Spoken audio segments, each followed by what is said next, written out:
Ladies and gentlemen, good evening. It's Monday night. It is 8 p.m, which can mean only one thing. It is the Online Darts Live Lounge with me, Phill Bars, Jack Gobby Garwin, and tonight we're joined by Scott Mitchell because Lee Boyce has the lurgy. He's not very well. He's in bed watching us from the comfort of his own home.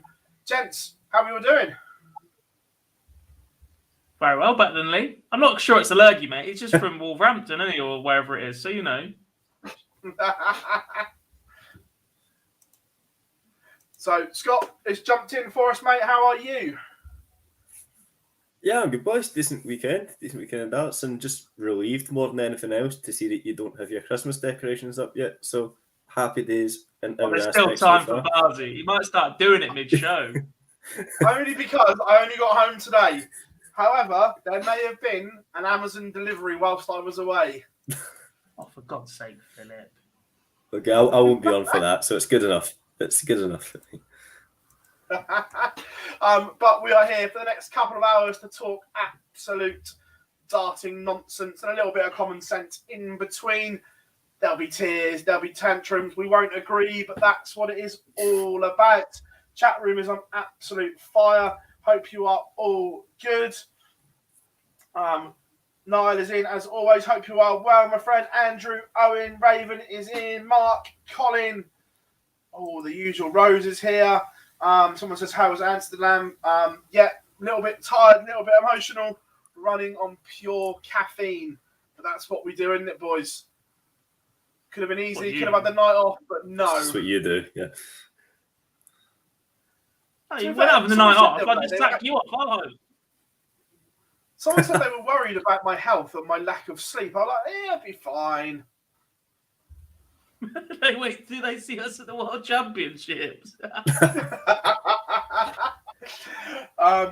Yeah, so all good. Joe is in. Remember, the poll is running and it's all around Alexandra Palace. The talk has started about the Palace on top of Muswell Hill.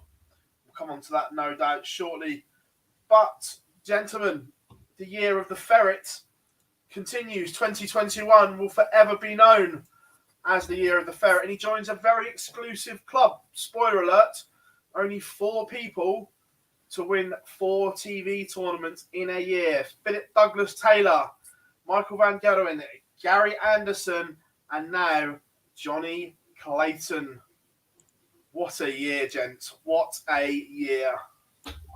It is not a bad little group to be in there. The disappointing thing is, I suppose the sad thing for Jonny is, 3 of them do not count towards the order of merit. He's having an absolute unbelievable year, picking up titles left, right, and centre, and it's just not reflecting anywhere. Apart from in public opinion, but like in terms of ranking and everything else that should come with it, he's still earning a pretty penny, but I suppose it's less for him to defend next year. He's just got a free roll again. Imagine how dangerous that is. I was about to say exactly that, boys. The fact that they are unranked, Scott, means that he hasn't got to defend huge chunks of money in 2 years' time. No, exactly. And is it world number 7 he is just now? Yeah, he's world number 7, and only one of those TV tournaments is ranked. So maybe he's just an elite level genius that's worked out that in the quarterfinals he's due to play the world number 2, Peter Wright, who's in terrible form. And so maybe he's just planning ahead all this way to plan his route to the world title. Well, there's been a lot of talk around that on social media, and it's the last block of Super Series coming up this week, and there are distinct advantages not for certain players to go and produce and do well, shall we say. Let's be fair, you would rather be 17-9 than 16-8. I hate to break it, he is currently 8th according to Darts rankings. He's £32,500 behind Jose de Souza. But is Jose not defending an awful lot at the Slam, maybe? Was that the year? No, that was last year. No, because he only won it last year, so it doesn't defend until the following year. Ooh, 30 grand then, boys, to jump up to 7th. Or we see Gerwin Price versus Jonny Clayton potentially early doors once again. In the quarterfinals. Yes. Hold on to your horses, that's for sure. We'll come on to more about Jonny in a minute. Before we jump in, the chat room is absolutely rammed already, guys. Plenty of questions coming in. Your hero is in the chat room. Gob Tiz is in, and he will be on the stream on Thursday with us. He will. He says he's putting this out there now. There better not be any Christmas songs on Thursday stream. Thankfully, Tiz, they are copyrighted. We're not blasting out any tunes. I say bring back the Oasis references. What a time Q School was. Who would have thought, by the way, that after streaming the Pro Tours the way we did, we'd end up having to stream every single Pro Tour this season. Demand for the women's series with the midweeks all over the place. Some of us have proper jobs 9 to 5. We're a bit stretched down the stretch towards the World Championships. But look, you guys love it. So, yeah, we got to roll with it, I guess. Yeah, exactly. But some of us are living in a champagne supernova in the sky. I mean, even worse. Jonny Clayton's bank balance is a champagne supernova. I'm telling you, the man is. But chat room, keep them coming because it is absolutely rammed. We will come to them. I know there's plenty of questions going on, boys, but I suppose there's only one place to start, and that is in Amsterdam. By the way, how good were the fans? The atmosphere was electric. Very, very good. They started to play about with Ratajski a little bit, I think, in the Zonneveld game. But other than that, I thought they were very, very respectful. Yeah, look, you're never going to have a perfect, quiet crowd, but I thought they did well, to be fair. Yeah, I think they get the balance right between providing an atmosphere, not getting involved, but not really affecting outcomes of games. I think they did well. You'll know better than us since you were there, but yeah, from TV, the security weren't happy because instead of booing and whistling at the players, they were throwing beer everywhere, and a couple of the security may have got absolutely drenched when Vincent van der Voort won on the Friday night. It's funny when it's not you. As a former student that plays a varsity game where it's literally just two sides of the room hating each other, I can tell you I've been there, I've done that. It's not good. Yeah. The World Seniors qualifier, we'll come on to that, Raven, later on. But first of all, these are the Friday night games from the World Series of Darts. And we'll go through in draw bracket order because that's what I've got up. Sorry if they were not in that order, but we'll go draw bracket. Mike Kyvenhoven, pretty convincing against John Henderson. John Henderson, the higher average, but just watching the game, you always felt that Kyvenhoven was in control, Scott. Yeah, thanks for giving me this one. It really wasn't a good weekend. We spoke before about the Scots really not performing this weekend. I don't think John played that bad, but just the Dublin, you just never had any faith that he was going to do it at the clutch times. And Kyvenhoven was the complete opposite. You felt that, that 1-4-6 to win it very well could go. So, yeah, I don't think there was a huge difference in the quality, but you just knew Kyvenhoven had the edge at the important moment. Yeah, I gave you that one for a reason, because next in the draw bracket, it was God's worst nightmare all rolled into one. Mervyn King with his best ever television average, 115.62 to serve the bagel on an out of sorts James Wade. Two sides to this gob. One, Merv was brilliant. However, you must be concerned about your other boy right now because he only averaged 86.13. See, this is where you saying this is my worst nightmare is completely wrong. One, Mervyn King turns up to the World Series of Darts, straight into the finals, by the way, by route of the qualifier, and produces that. And everyone's like, this is why he should have been in, considering the stature of the man in the game for so long. Two, this result serves an absolute kick up the backside for James Wade, who is playing so bang average, it hurts right now. And three, I was guaranteed one of them in the next round. So it wasn't as lose-lose as everybody's making out to be. Could be worse. Big Hendo's gone. Scott's sat there miserable. He's got it's grim enough up north. All three are gone. North of Hadrian Court. But where did Merv King pull that from, though? Because that was just majestic. He's always had the scoring power. I think his 1-8 hitting this year as well, by the way, has genuinely just looked ridiculous. If he's on it, he's always looked pretty sharp. His finishing is solid if he gets on his favourite double. What did he finish with that one? 6 and 9 as well. 4 180s in that one, 7 140s. If you don't give your opponent chances, there's no extra legs. The fact it's over in 6 legs is a lot easier to keep the average up rather than playing the full 11, etc. But wasn't a lot coming back at him either, to be fair. But yeah, look, solid from Mervyn King. Unbelievable from Mervyn King. And then this was kind of a shock, but not kind of, because the way Vincent has played recently, Scott, he's played some really good stuff, but you still kind of expected Nathan Aspinall to come through this. But he only averaged, again, 91.60 to Vincent's 93.34. But again, Vincent was always in control. Yeah, you put Asp as the favourite because of his form in the past sort of month has been really good. But whilst I said at the start, I don't think that the crowd affected outcomes sort of in a malicious way. I think the crowd did play a massive part in this because I don't think Nathan Aspinall got to feed off them because they were so heavily in favour of Vincent. But also, I don't think I've ever seen Vincent so interactive with the crowd. I don't think I've ever seen him as happy in that in the all years I've watched him play the sport. It was brilliant. It just fed off the energy of it brilliantly, and I think that's what made the difference. I think Asp didn't have any energy to feed off, and Vincent, for once in his life, did feed off them. Well, obviously, it wouldn't have come across on TV, but from around 6:30 when the place was filling up, and in between every game, they were singing "There's Only One Vincent van der Voort." I don't think I've ever heard that in a venue. Nope. Me neither, because it doesn't fit the right amount of syllables needed.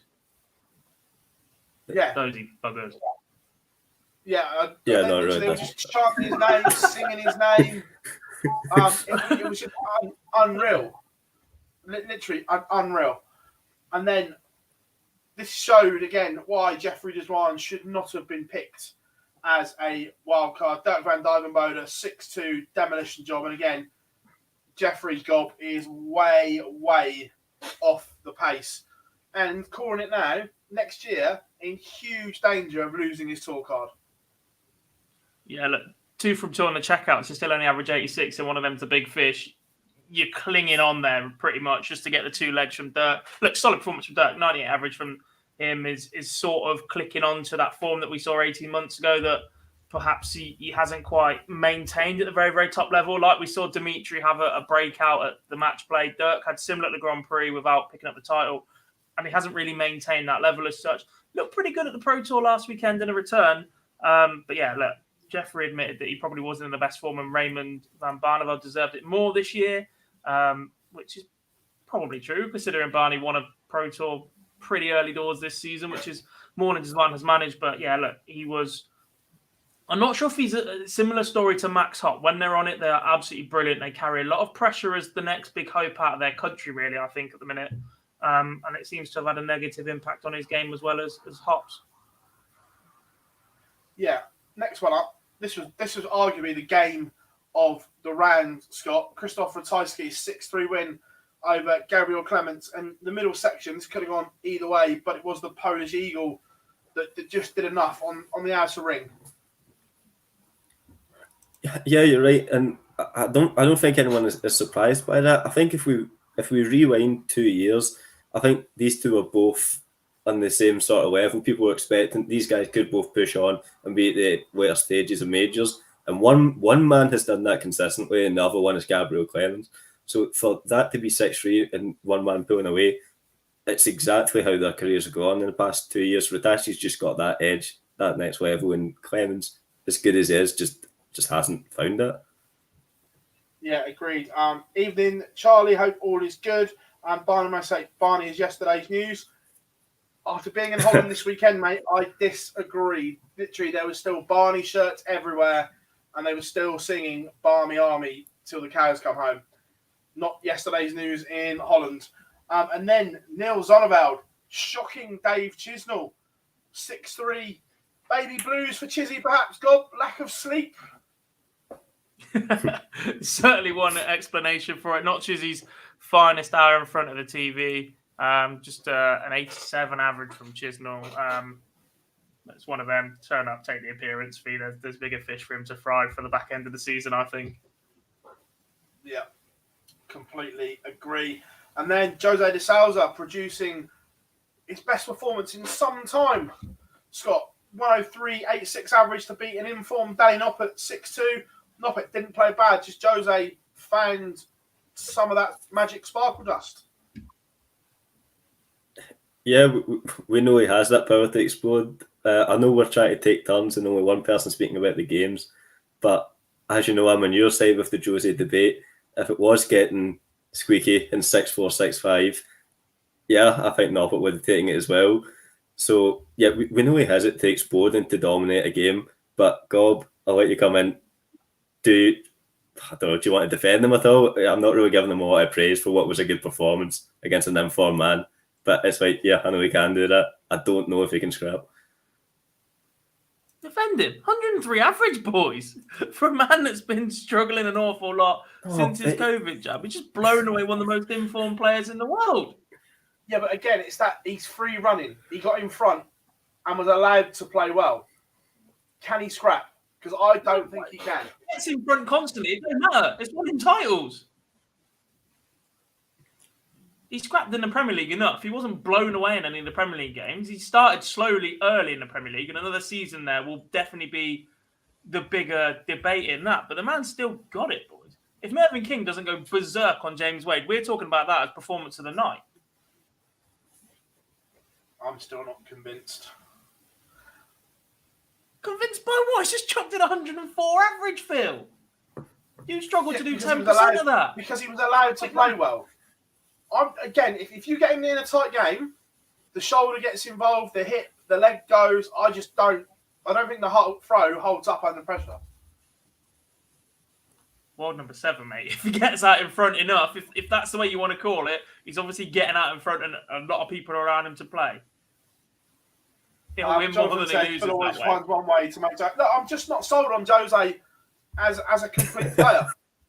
I'm just not. He reminds me of Barney a few years ago. If you let him get in front, he'll dominate you. I'm not arguing that. But take him to deep water, I don't fancy him to win big games. Last up, God, this one is all yours because Kim Huybrechts 6-3 over Michael Smith. And we saw some good things from the Hurricane this week, starting in the opening night. We did, and unfortunately, it's a tournament too late because I remember being sat here 3 weeks ago saying that Kim Huybrechts was going to make the semi-finals of the European Championships, and he lost first round, and I felt like a right idiot. But the form has been improving for Kim consistently through the year. He looks very, very solid, and just like he said in his interview, Phil, after this game, if that Kim Huybrechts turns up to play, he is going to be very difficult to beat. He seems to have added that edge back to his game that got him to the top 16 because look, he's still been playing okay on the Pro Tour over the last couple of years. There's been glimpses, but he hasn't quite finished it off through an entire best of 11, or he's done a bit of... Him and AD Lewis are very similar, or have been for the last 6 months or so, that they've been in positions to win. They've lost games perhaps they shouldn't have. The confidence takes a little bit more of a hit, but the action looks better. They're throwing better. He looks so solid, by the way. It's took him a while to get used to these darts. He's tinkered about with a points length in his old setup. He went short, he went long to find more room in the barrel. I think he's much, much better with a shorter point. Yes, it gives him less room, and it probably costs him scoring average a couple of points throughout the season, but I just think he groups it better. It's better in his hand, and he's just unbelievable. Yeah, no, I agree. Oh, Jarlath has joined us in the chat room. Hope you are well, buddy. Nice holiday. Some Jose love in the chat room. Jamie says hi as well. Daniel, look, I'm not sure on the calendar, mate. You heard Matt Porter's words. I haven't seen him since. I'm sure it will be out in due course. Although I did hear some interesting news at the weekend, potentially, which might upset a few people. But we'll wait and see for that one. Don't want to ruin people's day just in case it doesn't happen. Moving on. Night number 2, and the seeds came in. And then they went back out again. Well, I was going to say, we'll get to that in a second. We'll start at the top of draw bracket order as well. Michael Van Gerwen, 6-4 victory over Mike Kuyvenhoven. Again, Scotty, one of those games, MVG in control early on, took his foot off the gas and almost paid for it. He did. You could give the cliche that a better player would have taken more advantage, but I don't really think so, because I've seen Michael do this exact performance when he was in his peak, just run away with it, get clawed back and get over the line. Yeah, I don't really take this as too much of a worry. I think he would have beaten, if it was Kuyvenhoven or if it was Hybrex or King, I think he would have won this game with how he played. Agreed. And then your boy Gob carries on. At this point, he's yet to drop a leg. He's 12-0 as he dismantles Manas Rasmus 6-0. Yeah, not quite as impressive fashion as he did it against James Wade, but again, he limits the amount of darts and attempts that Rasmus gets at a double. He's 6 from 9 on the finishes again. Scoring's off a little bit, but 98 and 6 from 9 on the doubles is going to get you pretty much wherever you want as well. He looked very, very good up until that point. Yeah, and look, when you do that in the first round, there's only one way there's only one way your score's going in there. You're not doing that again, but he got the job done. And then there was question marks around this man. We said it last week. He openly admitted in his interview he was a fitness doubt for this because of his back, but good chiropractor got him in shape, and I'm glad he did now, because Jonny Clayton dismantled the hometown hero 6-1 over Vincent van der Voort, and again the ferret found the afterburners, Scott. Yeah, and I think Johnny's temperament is absolutely perfect for playing away from home, if you will, against that sort of a crowd. He gives it a little bit with just to point to the camera, just to let them know that he's there, but not to turn around, not to antagonise them, and that just allows him to shut them up and to play his normal game. So I think he finds the perfect balance in dealing with it and just lets his darts get on with it. Yeah, and this was a taste of things to come. And then the world champion, the world number one, entered Gerwyn Price, beat Dirk van Dijvenbode Gob. Again, a fairly polished, all-round good performance from Gezi in his first round game, or his second round game, but his first. Yeah, 100 average. Dirk's 95. Dirk just that little bit further off Gezi, and he got punished for it. When he turns up and wants to play, Gerwyn Price is very, very good at darts. And he makes it look easy as well. That did not look like a 100 average performance, and that's a sign of somebody playing really, really well. We said that about Gary Anderson and Michael Van Gerwen over the last 3-4 years. A.D. Lewis went in full flow, or even when he struggled and he's still getting away with 100 averages. To throw in 100 when it doesn't look like you're playing that well is difficult to do, and he managed it. Yeah. What did you think of his Instagram post and then poll tonight? I didn't see the poll. I've seen the post. Same as Gob. I don't actually follow the man on Instagram. I don't need to, because it's just all over social media the minute he says anything. So obviously, it's about him getting more. Someone else put it up there. Yeah, the post was, for those that haven't seen it, I need to get back to being me, more focused, more determined, more aggressive, more angry and less friendly. This brings out the best of me. Time to be me again. Which, look, I don't disagree with that. I think he has mellowed in the last few months. But then there was a poll. He's put, let's see, a picture of him celebrating. And then the answers were, quiet me, emotional me. What do you think the percentages are at the moment? The fact it's on his social media probably says emotional me is quite high. If you put that in a Facebook group elsewhere, it's probably going to disagree a little bit. I'm not against players playing with emotion and never have been. There have been others that have used it to their advantage. I'm a big fan of Kim Hybrex, for instance.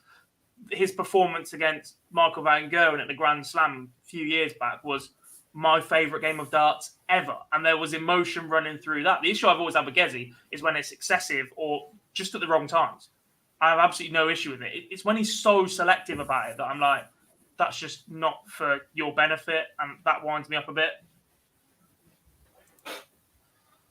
84% want emotional Gezi, and I'm with them. Completely on board with it. And I'm not going to lie, because I'm trying to keep myself awake. This afternoon, I watched back the infamous Grand Slam final. Could not think of anything Stay calm. worse. Could not think of anything worse.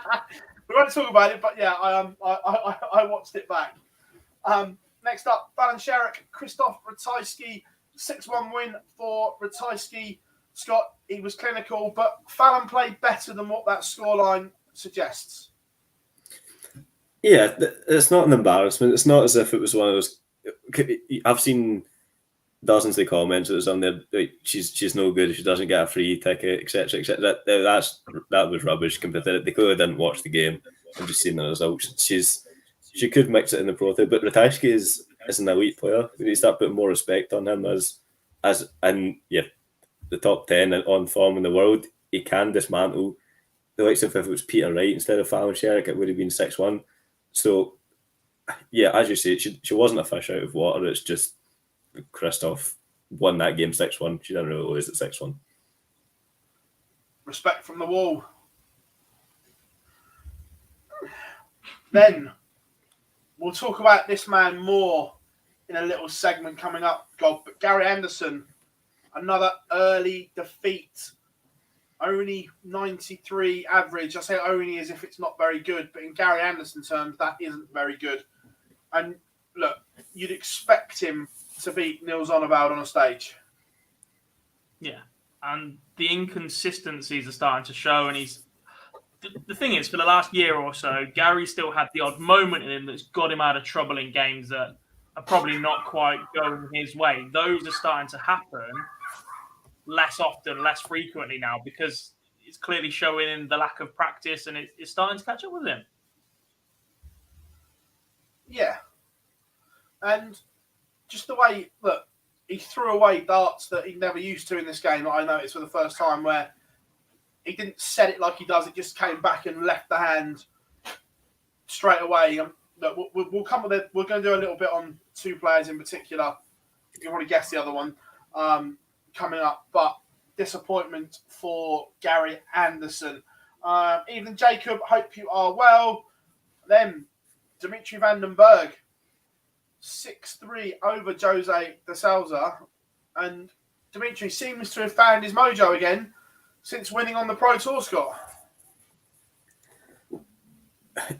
Mahmoud, yeah, he was by far the better player in this match. Just a side note, I know no one really cares but Malin, but I had 7 events up on my accumulator and was waiting for Jose to beat Dimitri, and there we go. You know what happened with the rest.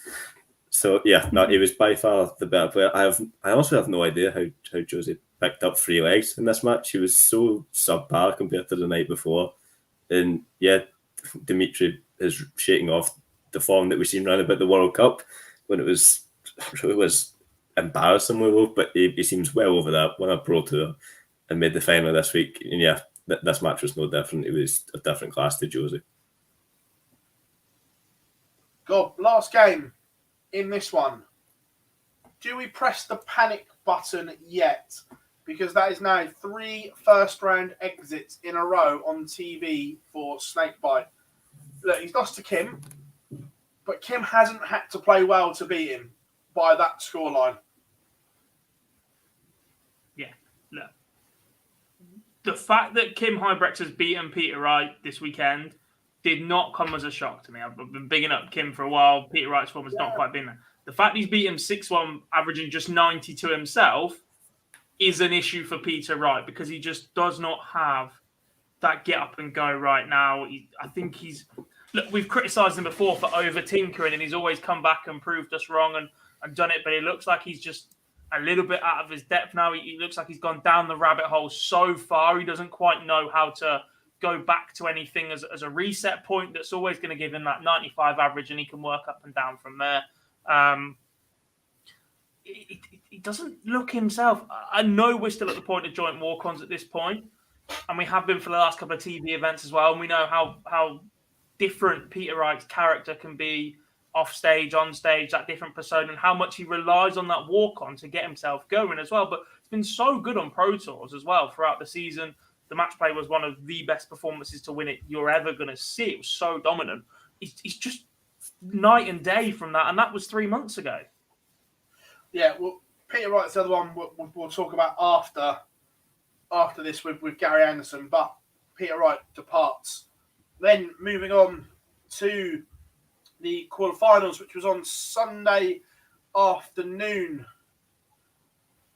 First up, Michael Van Gerwen, 10-5 over Merv King. And again, Scott, MVG, not really any danger in this game. King couldn't find the heights of the previous 2 days. No, and without wanting to do Michael a disservice, he sort of coasted in the first 2 games without having to produce anything too major. And maybe that's where he came unstuck against Jonny. Sorry for skipping my head, but maybe that's what it is. He didn't have to produce anything above second gear. 10-5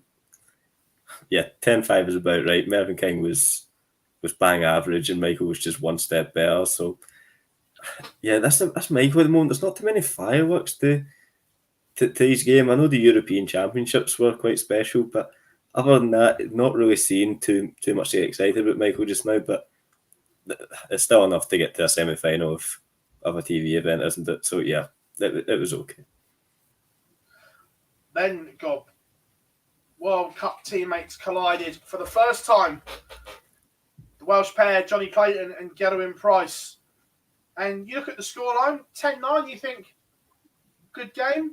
However, at key points, Gerwyn Price was 7-2 and 8-4 up in this game before the ferret went ferreting. He did. Jonny he's just no fear. He's just relentless. If he gets on that little bit of roll, he's incredibly difficult to stop. Will be more concerns for Gerwyn Price here. Had to pull out the World Series in the Nordic Dark Masters. Hasn't dominated the year that everybody thought he might when he's world number 1 and world champion. He's yet to win another TV event since, and dropping to your friend in that position. I'm not sure if it's just because it was Jonny, and if anybody else is capable of doing that, if he relaxes a little bit because him and Jonny are so close as teammates. But yeah, look, we spoke about Peter Wright being that easy to beat. That's not a good sign for Gerwyn Price as well, dropping off that. Because it's not... Normally, you can have a go at Gerwyn Price for bombing doubles is his favourite phrase and that sort of thing, but just dropped off.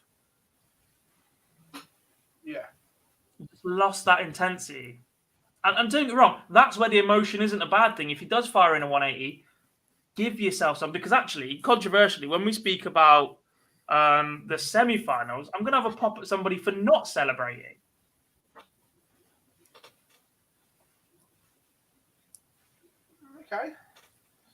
Okay. Krzysztof Ratajski, 10-6 over Neil Zonneveld in the quarterfinals. And again, Scott Ratajski in no danger whatsoever in this game. It was one that he just dominated from start to finish. Yeah, just his doubling was a bit shaky, so the crowd started to get on his back a little bit. Probably not really enough to mention, and definitely not enough to change the outcome of the game. If it was a semi-final, then Ratajski might not have been able to cope with it, because that just seems to be what he does. But no, 10-6 win. He was good, played at a good level, and Zonneveld wasn't really a part of this game. He was there to throw darts to give Ratajski a break for 10-15 seconds. So yeah, it was quite comfortable. And the second all World Cup pairing, Dimitri Van den Berg and Kim Huybrechts, and this game swung like a pendulum. Got Dimitri Van den Berg out of the blocks, Huybrechts pins it back, and then Dimitri just found a little bit when he needed it towards the end.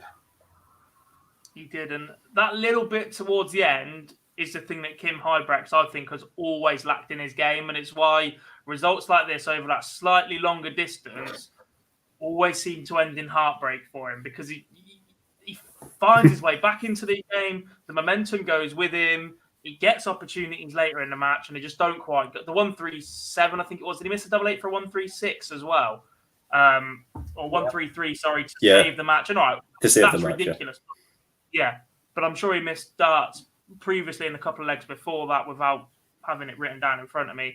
And like I said, they're just the moments that Kim Huybrechts comes unstuck in. And I'm not saying he's going to be a top 8 title winner.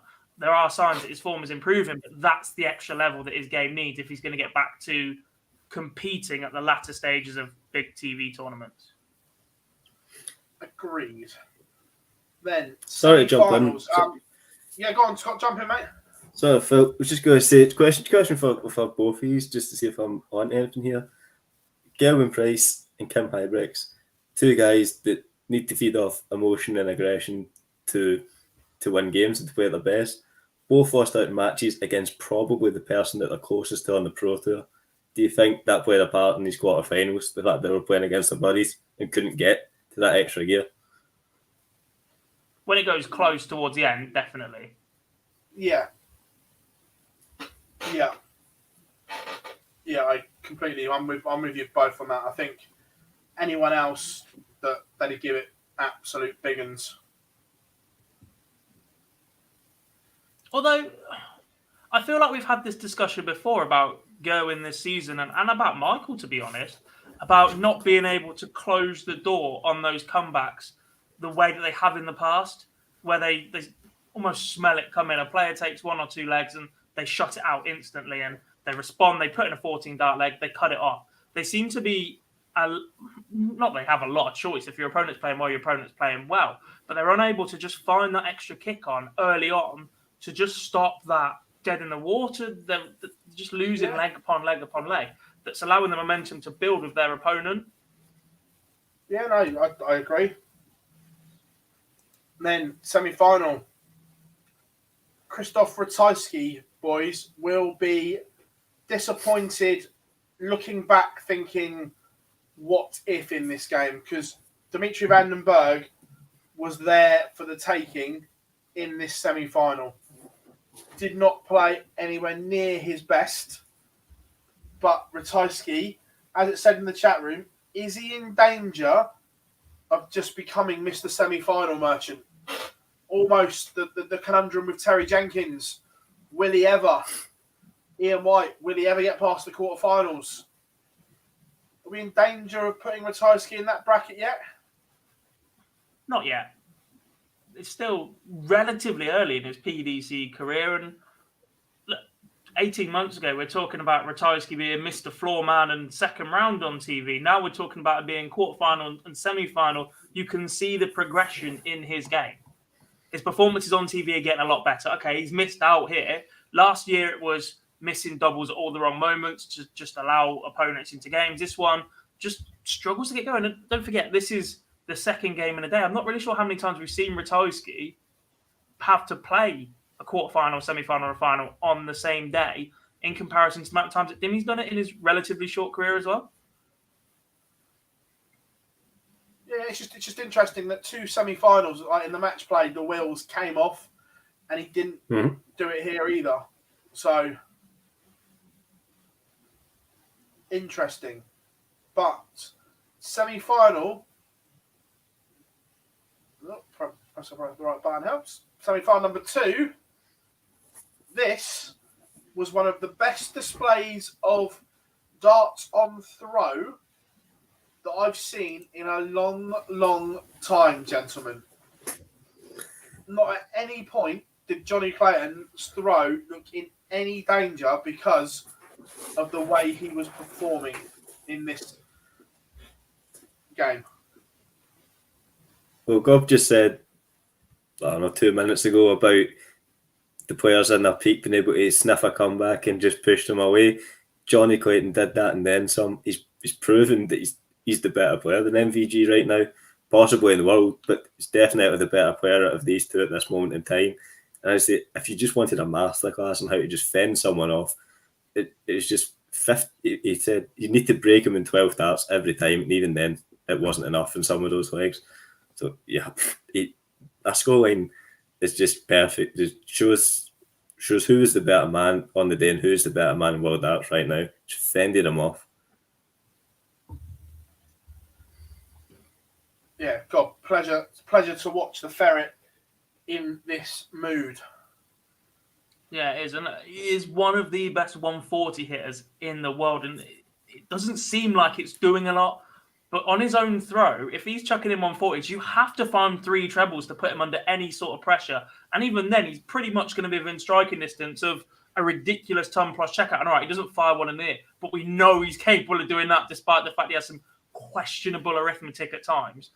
Mark Webster seemed to enjoy that launch from Windmill last week, by the way.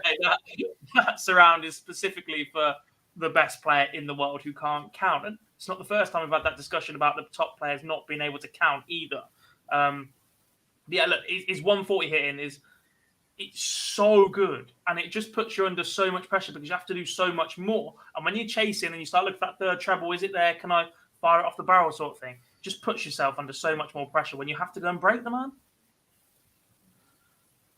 So we had a final. Jonny Clayton taking on Dimitri Vandenberg. One of them together. This was close for 12 legs, but from 6-all, Scott, only one winner. The afterburners came on, Ferret power started, and Jonny went through the gears. Yeah, I don't remember what leg it was, but there was an exchange where Dimitri missed double 11 for the 1-2-4, and then Clayton went 20, treble 17, double 16 to pin a 103, and from that point you just knew he had just snatched it away from him. The game wouldn't have been close in my opinion if Clayton hadn't missed those 3 clear at double 12 in the third leg. That would have given them a 3-0 lead, and I think Dimitri probably would have started to shake a little bit at that point. But yeah, I don't remember what leg that was in, but the 103 was just sensational, and he's a different class to everyone on the planet right now. Yeah, God, Ferret power at its best.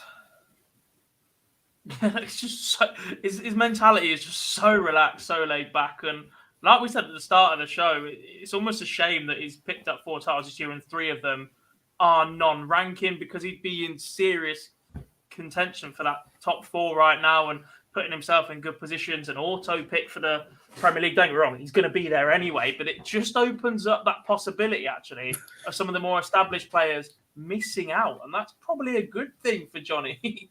Now Sky and the PDC get to keep those big names for one more year and they get a chance to turn their form around. They're probably thankful that he is winning non-ranking events.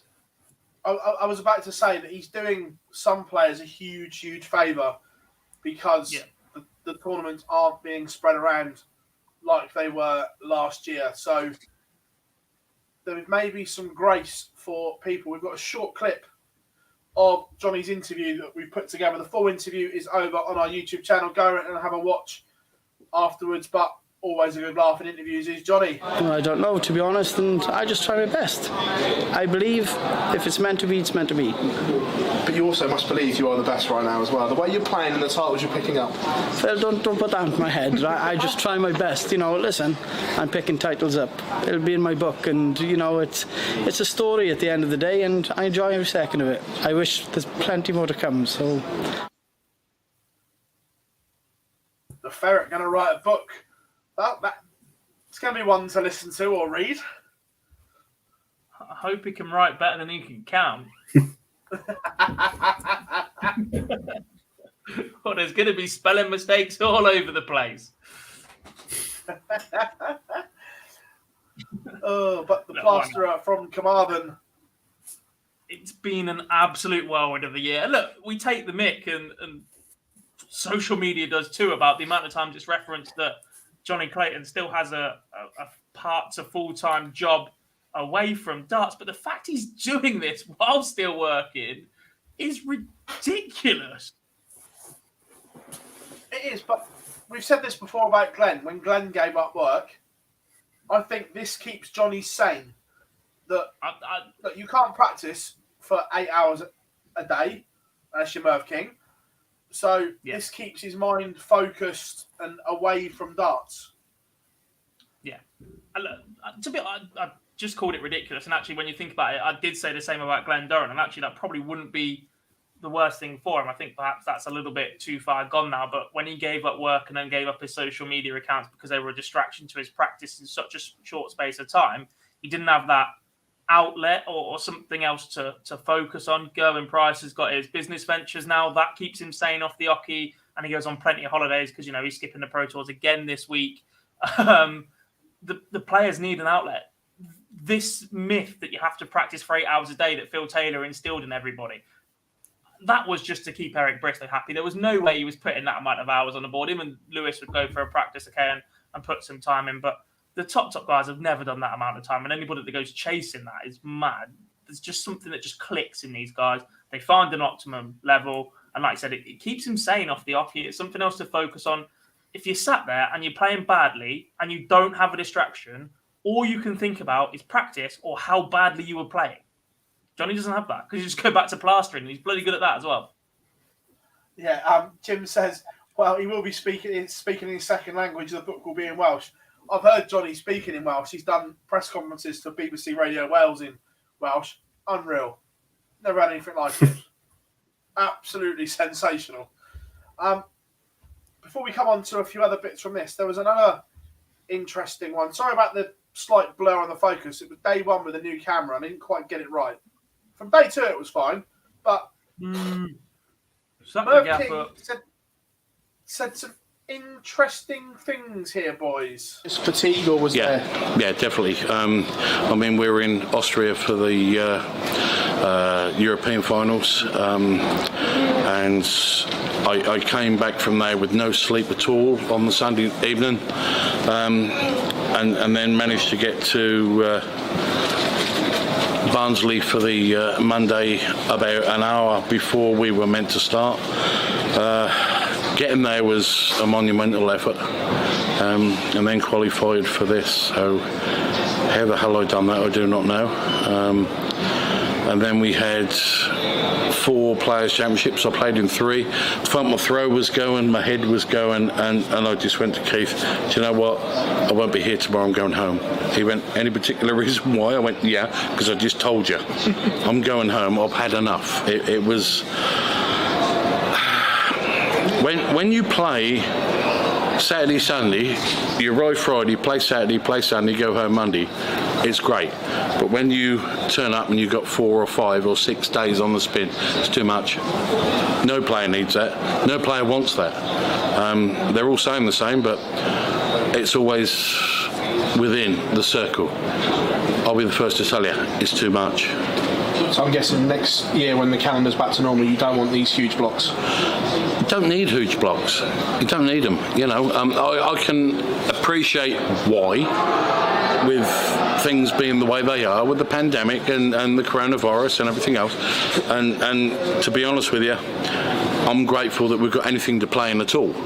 But next year, if we're able to, please go back to playing Saturday, Sunday, and maybe a Friday or a Monday if we need a qualifier. Just 4 or 5 days or 6 days, it's too much. It's interesting that he said this after he'd won as well. It wasn't after a defeat or a grumpy, moody interview. He said this after he'd just done his blistering average. Yeah.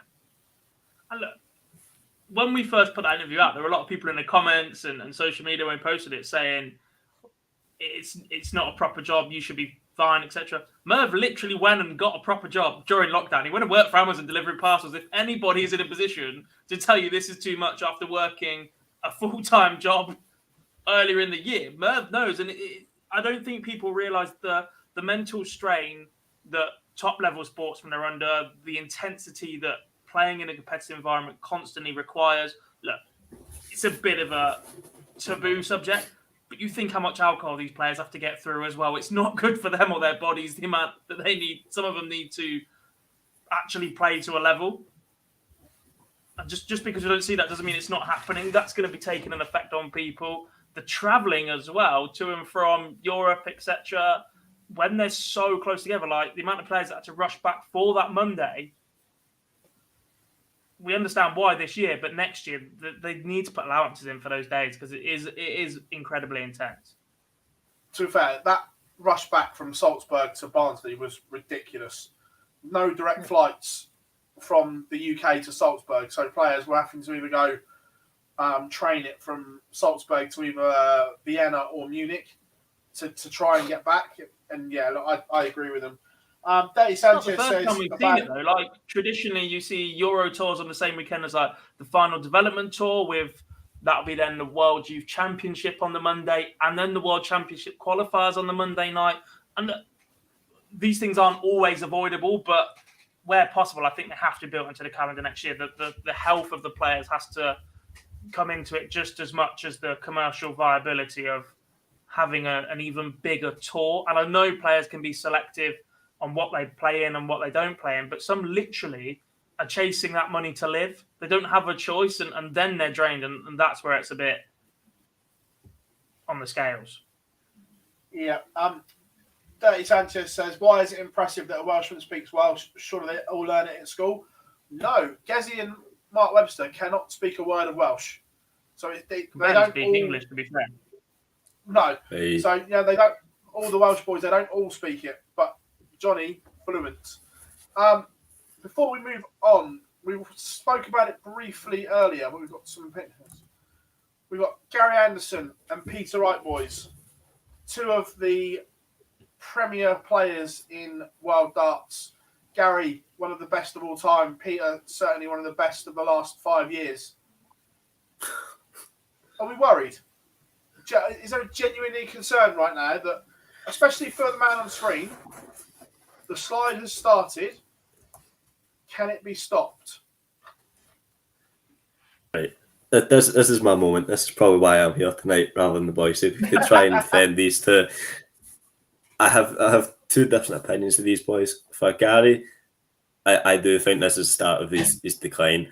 It's the basic thing with Gary. I don't think he's got the hunger really to go for it. He gave it the biggin last Christmas to say, I'm going to stick it to Harrington, I'm going to stick it to Wayne, I'm going to go and win every single tournament and practice 10 hours a day.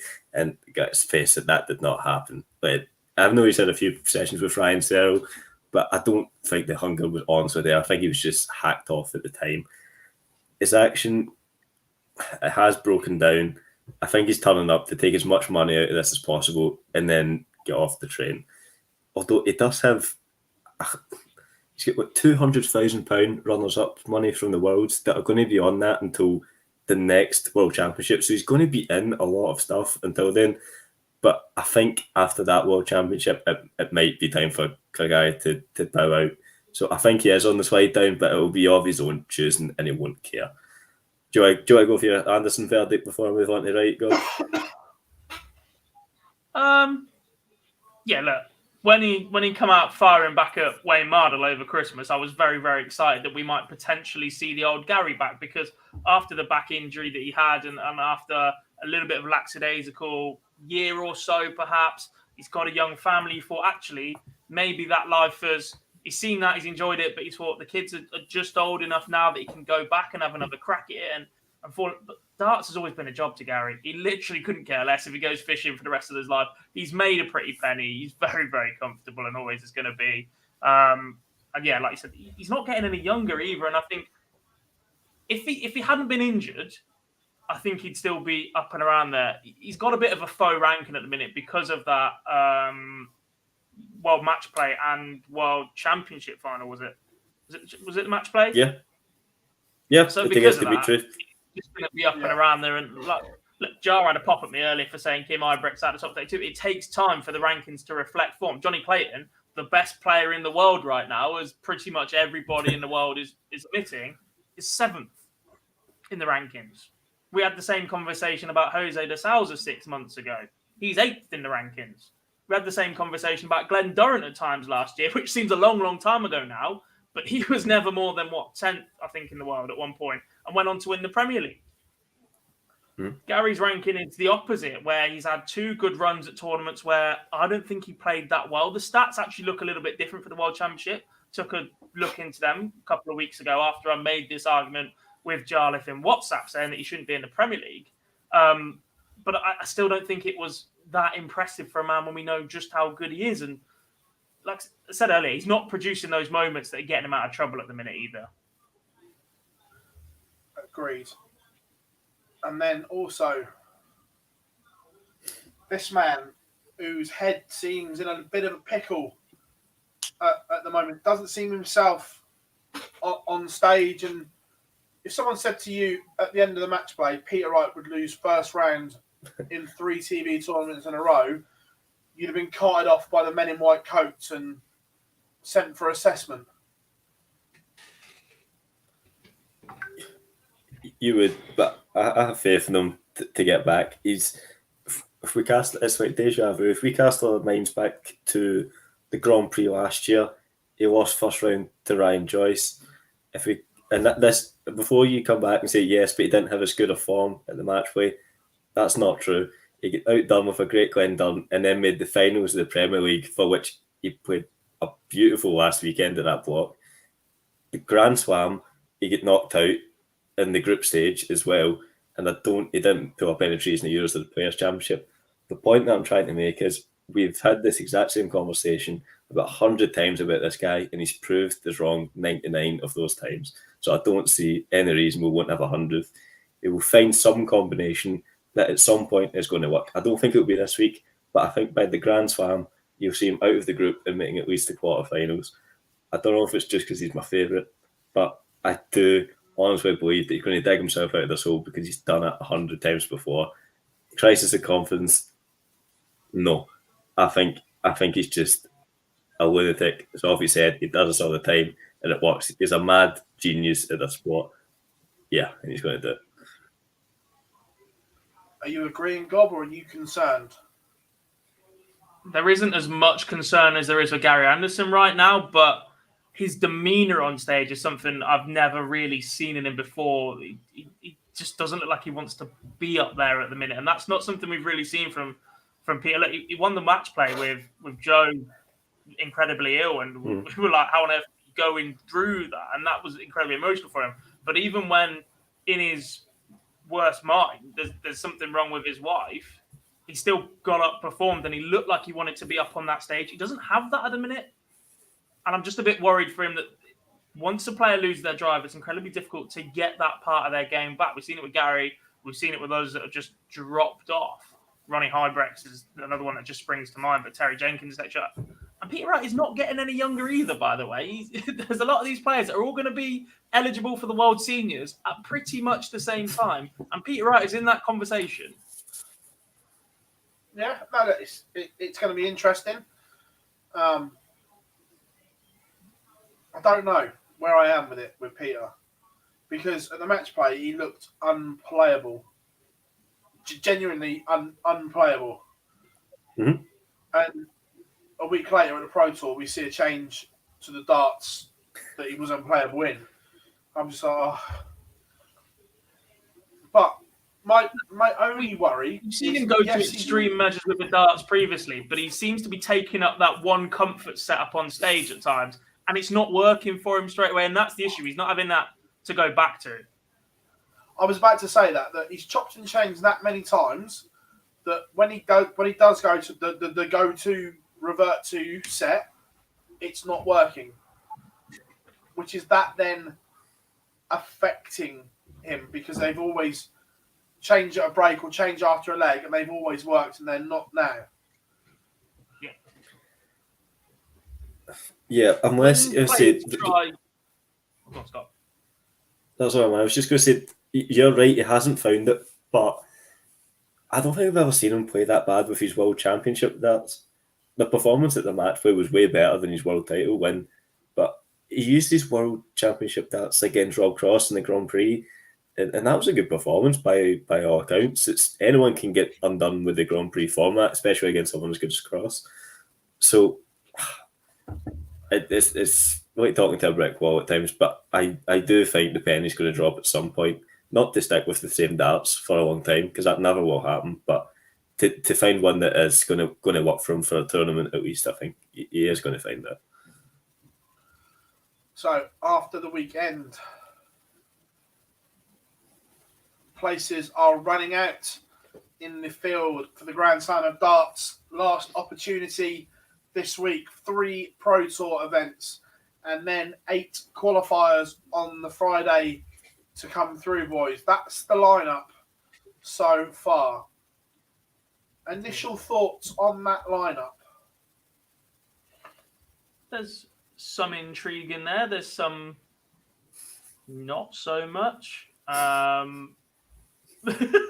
Just the way it is. Is that... Who's that? Hey, isn't it?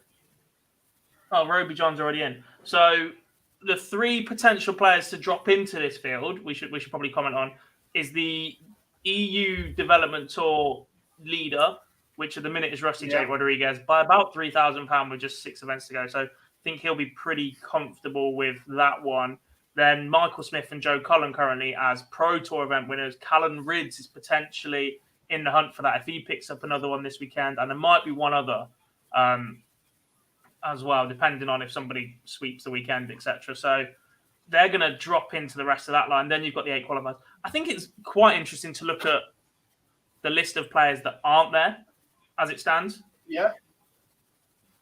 Well, Christopher Aspinall, Tyson stands out. Chisnall. Yeah. Doran. Yeah. When you look further afield at A.D. Lewis, in good form. Whitlock. Whitlock, Dirk. The qualifiers will be very, very interesting, I think, is the easiest way to assess this right now. It's a little bit difficult to say any more on that until we see the draw in the groups, because there'll inevitably be 1 or 2 groups that are absolutely horrific. There'll be 1 or 2 where an outsider will fancy a run at it. That's just the way the Grand Slam works. After that, it loses its touch a little bit for me. It's effectively a baby brother to the match play, and I don't like it over that severe length after the group stage. But it's always a good event. And off the back of that, it is also the Race for Minehead. 3 Players' Championships left, and this is the Players' Championship order of merit. Gents, top of it's boring. Don't need to look at that. That's set in stone. However, this is where it gets interesting. So, God, it wouldn't be an online darts show if we didn't say early doors, where's the cutoff? Where do you think the line is? Oh, dear. Oh, dear.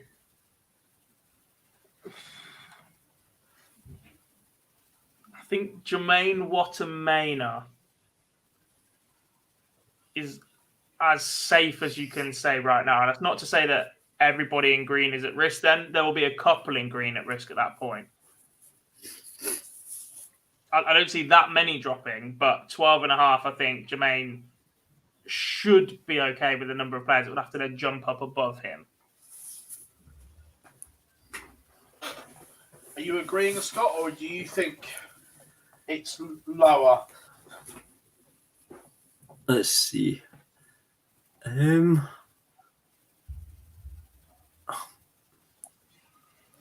think it's slightly lower. To be honest, I don't see. There's only 3 Pro Tours, isn't there? Yeah. Maybe if there was a stretch of 4, I would say that, but probably the one or 2 below Jermaine, I think, should be fine. It just takes too freakish an amount to overturn that. So, yeah, I think 1 or 2 below Jermaine. Some interesting runners and riders in white and grey at the moment as well that are on the cusp. Keane Barry, Ted Everts, Neil Zonneveld, Simon Whitlock, Mickey Mansell, Scott Waits. Got some interesting runners and riders there. Yeah, I thought Scott Waits was having a better season than that, but he looks like he's in a bit of trouble. Steve Brown, his videos are back today. Interestingly enough, they stopped the Darts family stuff for a while. They didn't feel it was helping him or John's performances. Florian Hempel is one to look out for, just a little bit lower. He's going to be flying up and possibly sneaking in after his performances the last couple of weeks. Robert Thornton in 86 feels like a bit of a waste because the man doesn't have a tour card. Yeah. Imagine sneaking in through that. John Henderson in trouble. Everyone thought that the World Cup was going to be the catalyst to kick on and do better things. Looks like he's going to be relying on the Grand Slam prize money and potentially the Worlds to cling on next year. And a few others further below. Danny Baggish, 95th. Boris Koltsov, Matt Edgar, everybody's favourite, 92nd. Work to be done for Edgar this weekend. Yeah, agreed.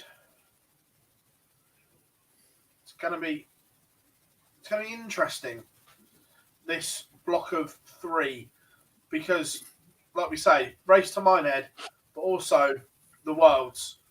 The ones that aren't in the TV tournaments, it's their last opportunity to get the right side of the green line and not have to go to the qualifier. So just to speak on him, just because we mentioned him not too long ago, it's just popped into my head that obviously a player puts up on social media if they're going to pull out of a pro tour. The guy when Price did that, it's a very sad state of affair that Glenn Durrant had to come out and put a statement out that he is going to attempt to play this week. It's not, I understand why he's done it. I'm not trying to kick a man when he's down, but it just goes to show the state of he's in, where he wants to reassure people that he is going to play. And since the Grand Slam is up on the screen right now, the 2019 Slam, I think, went on his ranking. Did it go on his ranking for Glenn Durrant? If it did, he's... Because he qualified for being the BDO champion. Yeah.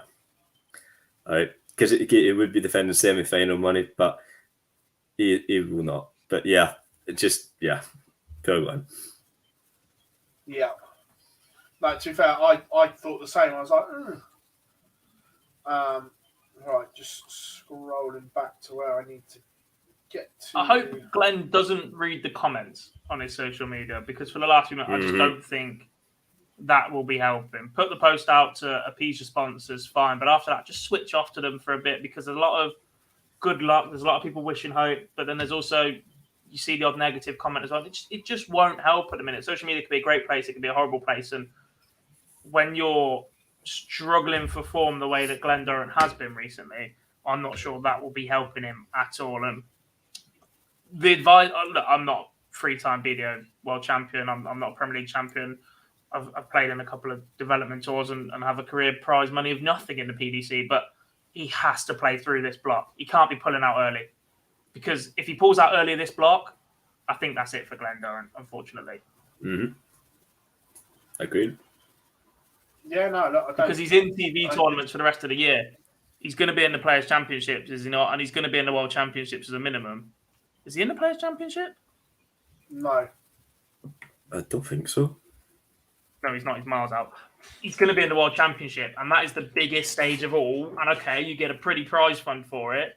But if you go up there in absolutely no form with the mentality that you're already in trouble, that's going to do Glenn Durrant absolutely no favours whatsoever. You have to find that form and be battle ready for it, and just play through it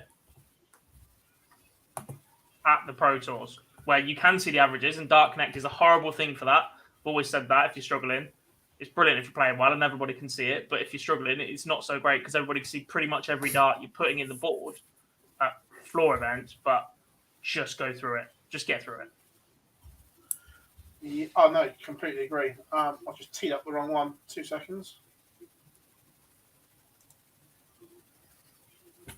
Not that one.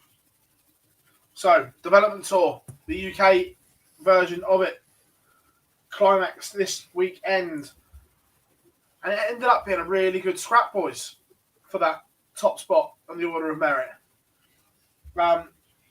First up, Televitz defeated Nathan Rafferty in the opening event of the weekend. The final, good averages, and just a good start to the weekend, Gob. It wasn't. I didn't see as much of this Dev Tour as I would have liked as somebody that played it before, and I like to try and keep up with it. Busy all week, but it felt a little bit this week like it was the top contenders returning to go deep constantly. And normally you get a few upsets here and there, but actually when you look at the last 8 lineup and the last 16 lineup for a lot of these events, it felt like the same players were repeating and accumulating and going deep. And when you went looking for those names that perhaps weren't in it, they were beaten by each other earlier on in the draw. The top boys came to play this weekend. The standard was brilliant from what I saw. But yeah, Ted returning to winning ways, and these boys beating each other ahead of the World Youth Championship and that race for it as well will definitely do them favours. Yeah, completely. Why is the Dev Tour 8 gone missing from my... Dev Tour 8, Bradley Brooks beat Jared Cole in the final. I know he beat it, but for some reason it's showing up. I've got 2 screens up, and it's showing on one and not the other, which is annoying. It's showing on mine, but not the interactive one.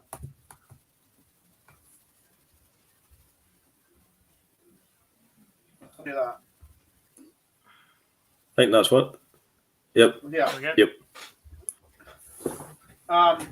Yeah, look, what a fun that is. Bradley Brooks, Jared Cole, 2 of the up-and-coming talents, shall we say, and that put Bradley Brooks in the box seat for the rest of the weekend, getting a victory early, Scott. Yeah, there's no, it wouldn't be his last, and I don't know as much about the system as you two boys, or about Bradley Brooks as much as you two boys. But anytime I've seen him, I've really enjoyed watching him. He's a showman that's born for the stage and born for the big PDC events, in my opinion. So perhaps he's just a confidence player, and winning 2 events this weekend really would bring that out of him. But as I said, I'd like to see his success because I enjoy watching him, because he likes to get engaged with everything around him. So yeah. Then moving on to the following day. First of all, before we come out on the winner, Gob, there's a lot of Irish flags in that quarterfinal onwards. My report said exactly the same. They came to play this weekend, all 4 of them, to be fair. Look, if Keane Barry was in that first quarterfinal, we might have been looking at an all-Irish semi-final and final, and that would have been who's Keane Barry? Unheard of. Sorry, who's Keane Barry? Barry Keane. Oh, there we go. But yeah, look, I don't think I ever really recall that, seeing 4 flags in a Dev Tour quarterfinal that aren't English. Yeah, because even in years gone by, when Jimmy was about and Mike DeDecker, etc., they're Dutch and Belgium, and it's still spread out an awful lot. To see 4 of those in a UK-based Dev Tour is a pretty good run for those boys. And look, they've all got lots of talent. We know how good Keane Barry is. Kieran Tehan, we've seen glimpses of him on PDC stages, and he'll be looking to consolidate and kick on. Killian Heffernan, former BDO World Youth finalist, and Conor Hennigan smashing it in the Live League. And it's no coincidence, Phil, like we said about the Pro Tours and the Challenge Tours, when we've seen Live League players earlier in the year, the youngsters that have been given those chances have gone deep here. Conor Hennigan, Keelan Kay is back in it again this week. Reece Colley's in this morning as well. Look, match practice in that environment, good for the players.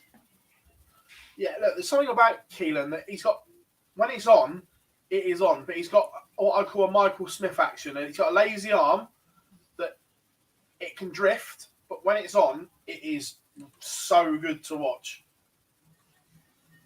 Yeah. And look, when we first saw Keelan Kay in the Live League, I don't think he'd be upset, and I don't think many others would be upset to say that he had a fantastic A game, but he didn't have much of a B game. It was either on or off, like you just said about the Michael Smith action sort of thing. He seems to be developing that B game. He's winning games ugly, or he's staying in the hunt, so he's getting that opportunity to produce that moment of brilliance, and that certainly helps here. Yeah, moving on to Dev Tour 10. Reece Colley beating Lewis Pride in the final. Rafferty getting to another semi-final as well, and some other notable names. Bradley Brooks, quarter-final. Nathan Potter, Justin Smith, Jared Cole. Justin Smith's one that I'm surprised that didn't perhaps pick a title up. Again, because his A game is just ridiculously insane, Scott, that we've seen it on the Live League, that he's gone berserk with big ton plus averages.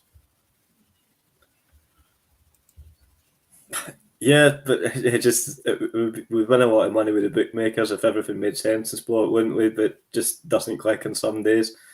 Yeah, and even the guys that made good runs but didn't make it to the final of this one, it all attributed to the order of merit for that race. So yeah, as you said, you always recognise someone. It was always a big name for the development tour. I say big name, but you know what I mean. In the quarterfinals or the semi-finals. So yeah, even if you didn't get a win, you still contributed to something. Yeah. Look, a couple of names to mention in this one as well, just quickly before you move on, Phil. Cavan Phillips is doing absolute bits of the name that I didn't really know up until before this year. He's had some good results at Opens, etc., looking around after digging a bit deeper. And Lewis Pride has been around for a very, very long time and has always had a very, very good action, but he's always been a last 32, last 16 at the best recently, and getting to a final in a Dev Tour, like, he's just missed out on one spot on the World Youth Championships at the minute, I believe, which is desperately unlucky. But he's a fantastic player and one that perhaps doesn't get spoken about at this level as much as some of the other big hitters. But when he's on it, he's fantastic. His action is amazing. Yeah, completely agree. But then moving on to the final day, Nathan Rafferty in the first event put a huge spanner in Bradley Brooks's quest for glory, beat him in the semi-final, went on to beat Ted Everts, and at that point, Nathan Rafferty went top of the Order of Merit gob.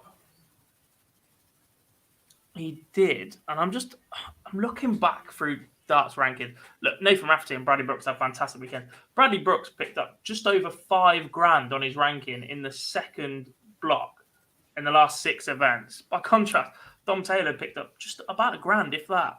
Trying to do 2, 4, 5, 8, 850 quid Dom Taylor won this weekend in comparison to 5,200 that Bradley Brooks won this weekend. He had a massive lead coming into this. And because we haven't seen him in the last 4, last 8, we haven't really mentioned Dom Taylor, but his dominance for the first block of these Dev Tours was unbelievable. He wasn't really a name that I expected to go on and be contending, but he had such a lead. And the performances of Brooks and Rafferty when they needed it the most, they're players that have got that little bit more experience than Dom Taylor. We've seen him at the UK Open. We've seen him play in the odd Pro Tour, etc. That showed here. Well, we'll come on to Dom Taylor because we'll go all eyes on this final event because it was all on the line. And because of, like you say, Gob, the work that Dom Taylor did in the first block, he was still in contention because of the amount of money he had. And I go to the last 16 game where he beat Jared Cole, someone that is playing very well. But the game against Bradley Brooks in the quarterfinals, it went to the wire. If Dom Taylor wins that, the likelihood is he probably goes on and tops the Order of Merit. Who would he have played next? Possibly, because actually the final turned out to be a straight shootout as well, I think, if I've done the maths right, because Keelan Kay would have finished number 1 as well. So there still might have been that little bit of competition, but Taylor was well placed enough to make it really interesting. That's probably the deepest run I think we've seen him muster all week. And yeah, like I said, Bradley Brooks in a deciding leg, getting over the line. That's what the World Youth Champion can do. But yeah, but the final, Scott, it was a straight shootout. If Keelan Kay wins, he tops the Order of Merit.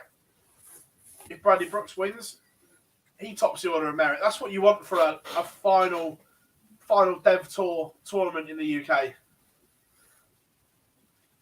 Yeah, and you don't see that too often. Obviously, you get a lot of knockout tournaments, but the only other thing we really see is the Premier League that you get that, and top spot is barely ever up for grabs in the last day.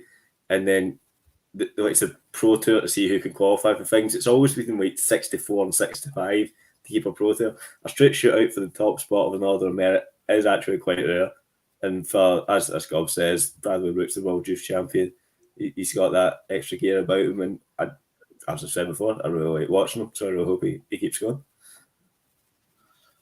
But Gob, with this development tour, it opened up the can of worms again about tour card players backdooring it into World Championships and everything like this? Is it getting to the point now where something needs to be done because it's happening more and more and more? That I think so, Bradley because Brooks could keep his tour card without the one he's already won from the Dev Tour. He could keep the one he's got by winning on other tours.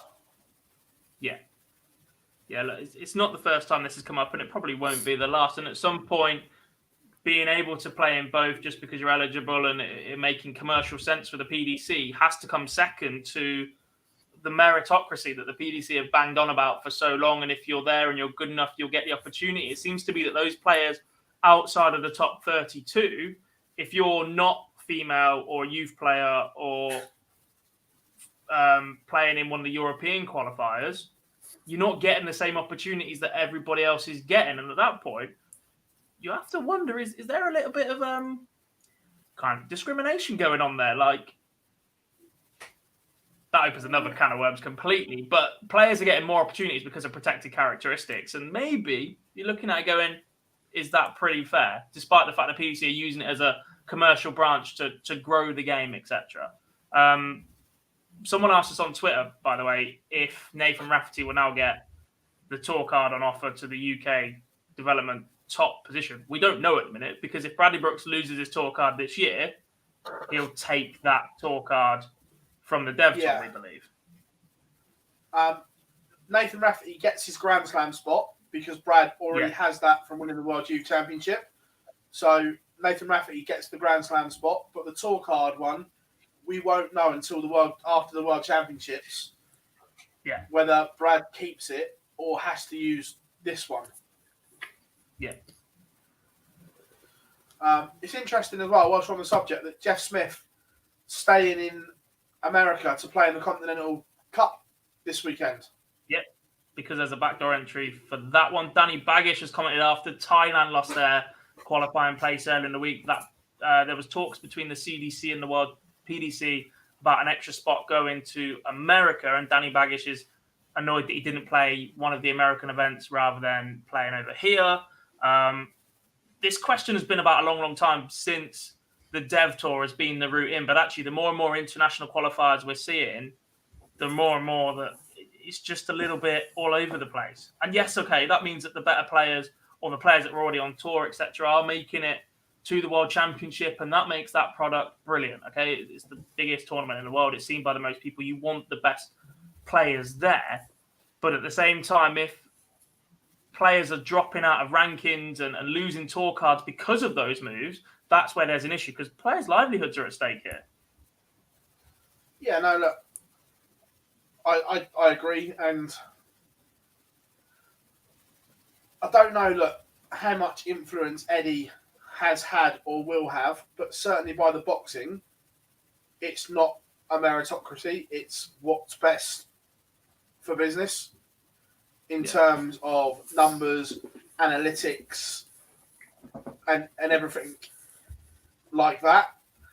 And if he is having a more of an influence, does darts kind of go the same way?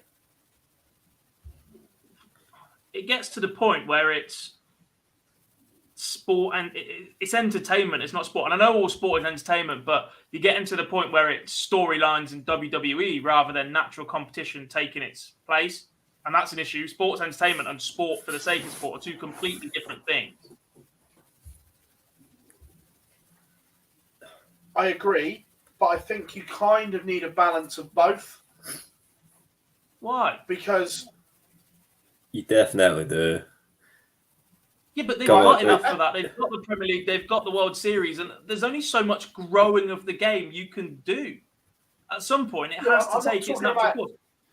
I'm not talking about growing of the game. I'm talking about creating rivalries and creating things like that, because that's part of sports entertainment as well. It is part of sports entertainment, but they naturally develop. They've naturally developed in the past. They get to that point where players are constantly meeting each other, battling each other, or something goes wrong. You can't force players to fall out of each other or push a storyline or narrative that just isn't there.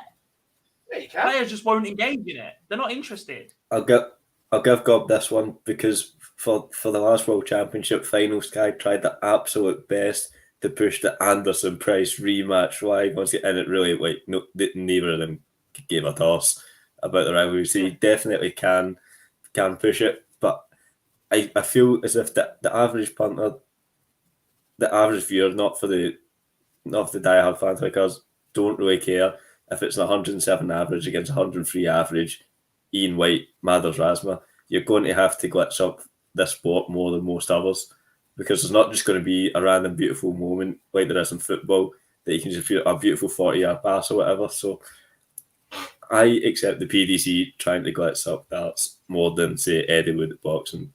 So and therefore I give them a lot more leeway to do this sort of stuff than for other sports. I think that part of it does need to be glamorized a little bit. Right, you go back. People used to buzz off Taylor Barney MVG, Van Gogh, MVG Taylor. Each other winning. But at the moment, they're all too nice. The cuddles and they're all too This is nice the problem to each when other. you grow a tour.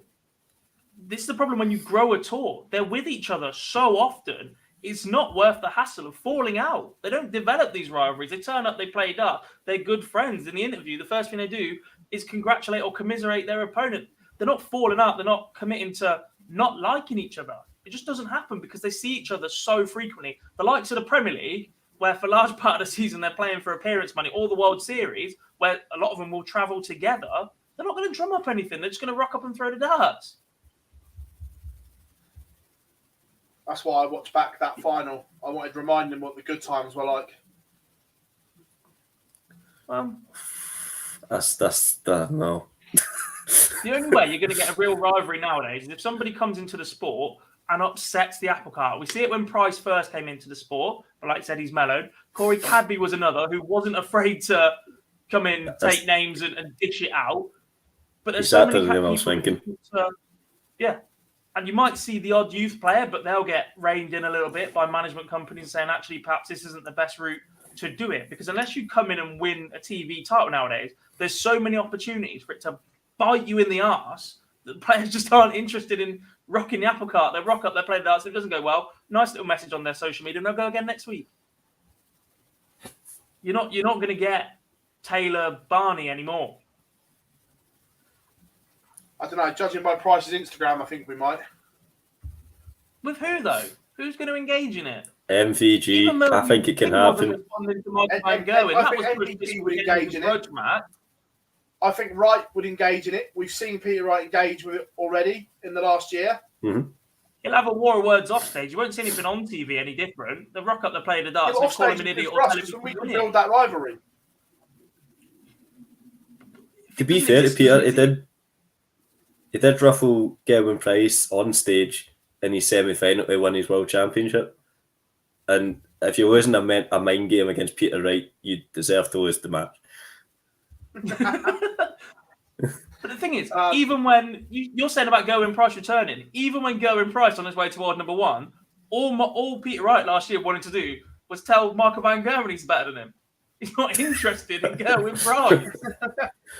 Yeah, that's true. Don't worry, give me enough rope. I'll find a rivalry. Don't worry about that.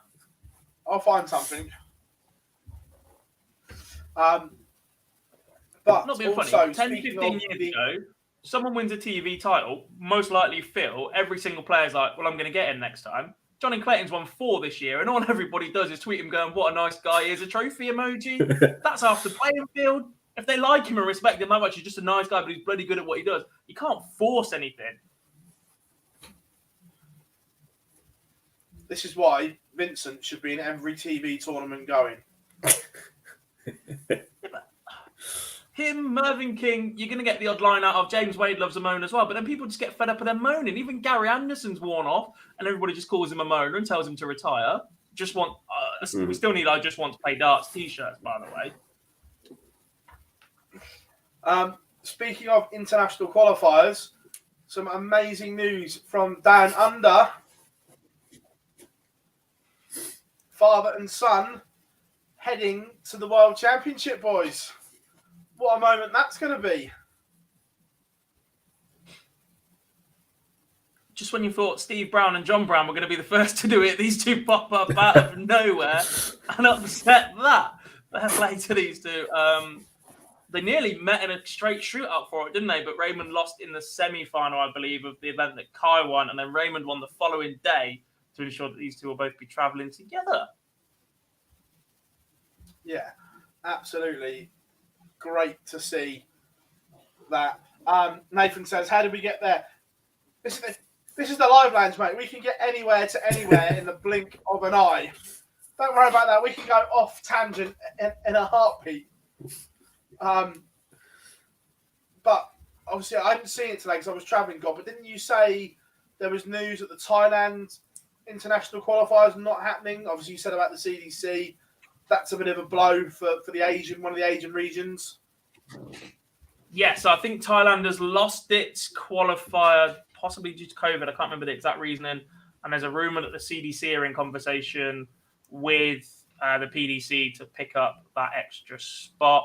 Look, the CDC and the DPA and DPNZ have done fantastic work over the last couple of years, even more so through COVID, through countries that have probably had it in terms of restrictions a little bit tougher than what we've managed to get away with in the UK. We opened up a little bit earlier, etc., and allowed things to go on. They've stuck with it. They've kept their promotion good. They've got events on. They've got players into positions that mean they can go to the World Championships, etc., and continue to represent their systems. And if everybody else can follow on, we're going to be in a very, very good place. Yeah, absolutely. Champions Week in the Online Darts Live League. Robert Thornton and the Thorn played some especially good stuff on Saturday night, boys. There was a 180-136 finish in 6 darts to roll back the years. The Thorn looked very good. Thank God at least someone can play from Scotland at this point. Honest to God, don't know what I'll do without him. No, he was class. He always says it in him. Yeah, freedom. Just going back, someone said, did Cadby play? I don't think so. I was in Amsterdam, so I didn't watch a lot of the Oceanic Masters. I don't think he played.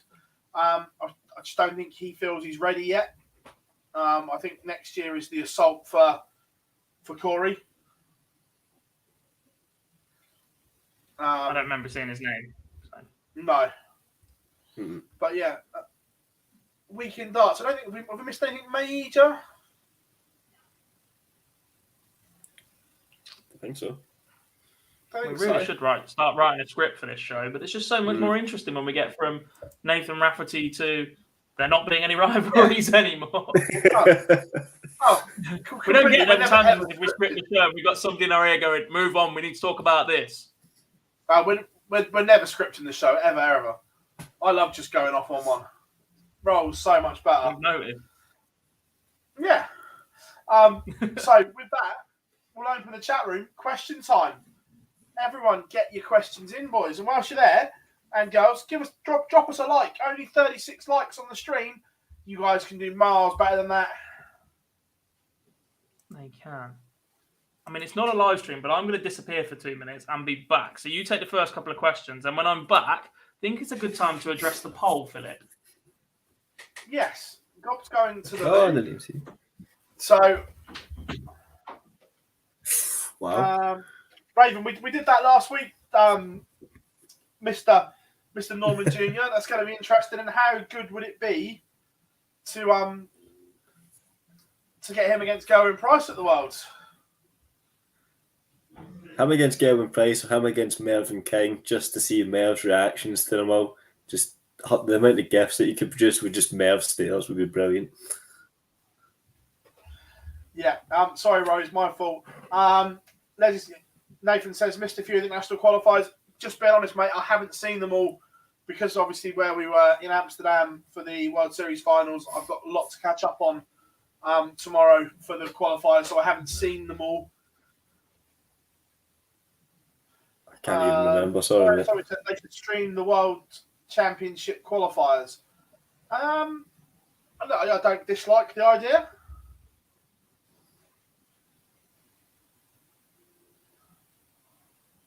Right, let's scroll back up because you guys have been absolutely smashing it today so far. So again, question time it is. So anything you want answered, anything that we can, we will. What have we got? Done that one. Interesting one here. Look, it's an easy one, but says actually I'm going to hold on to this till Gob comes back because I want to get his thoughts on it as well. People asking about the Super Series. Yep, Super Series starts tomorrow. We will be streaming from 11:30, keeping you up to date with everything that happens in the final 3 Pro Tours. So join us from 11:30. Play gets underway at 12, so everything covered there for you as well. Stu, great question. I'm going to get Gob in on this because it's an interesting whole debate. So we'll do that in a second. What else did I see? Jonathan says, where can I see a list of the world scenes? I think they're going to release it in due course, mate. I haven't even seen it myself, so I think they'll release it in due course. But Gob will be there for us across the whole weekend in Reading for the World Seniors Qualifier, keeping you up to date with everything. Marcus will kind of answer that one with Stu's at the same time. Malachi says, will Cadby win a tour card on the Open Head Q score like he did in 2018? Look, I think no one really knows where his game is. It's all right playing online, isn't it, Scott? But it's not the same as playing face-to-face with someone. It's not the same for anyone, but particularly someone who's as brash and intimidating, and that's so much of a part of his game. You can't really, colourful. You can't really stick it to the man over the webcam, can you? But genuinely, if he was back in tour, he would be in my top 5 favourite players. I just love everything that he brings. What's that phrase you always use, Phill? Box office, and that's exactly what Conor Cadby is. Box office. Everyone knows I love a box office one. Robbo D says, who do you think current players in danger of losing their tour cards and who will hang on? I don't know, it just genuinely all depends on the Worlds. Yeah, true. Because the amount of money on offer, if you can get there and win a game, you can just jump so many places. Yeah. So, Gob, I'm glad for you to come back because we've got some WDF Worlds chat. And I wanted to get your involvement in this. Of course. Marcus says, who do you think is the favourite to win the WDF World Championships? But also in this, Stu, I think, where is it? Chat room's on fire. It keeps moving on me.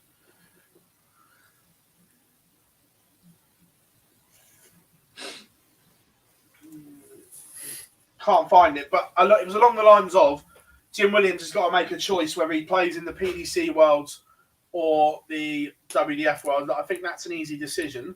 But on this as well, I thought we'd move past the days of restricting players from playing in both if you're an amateur. I understand if you've got a tour card, you can't play because of the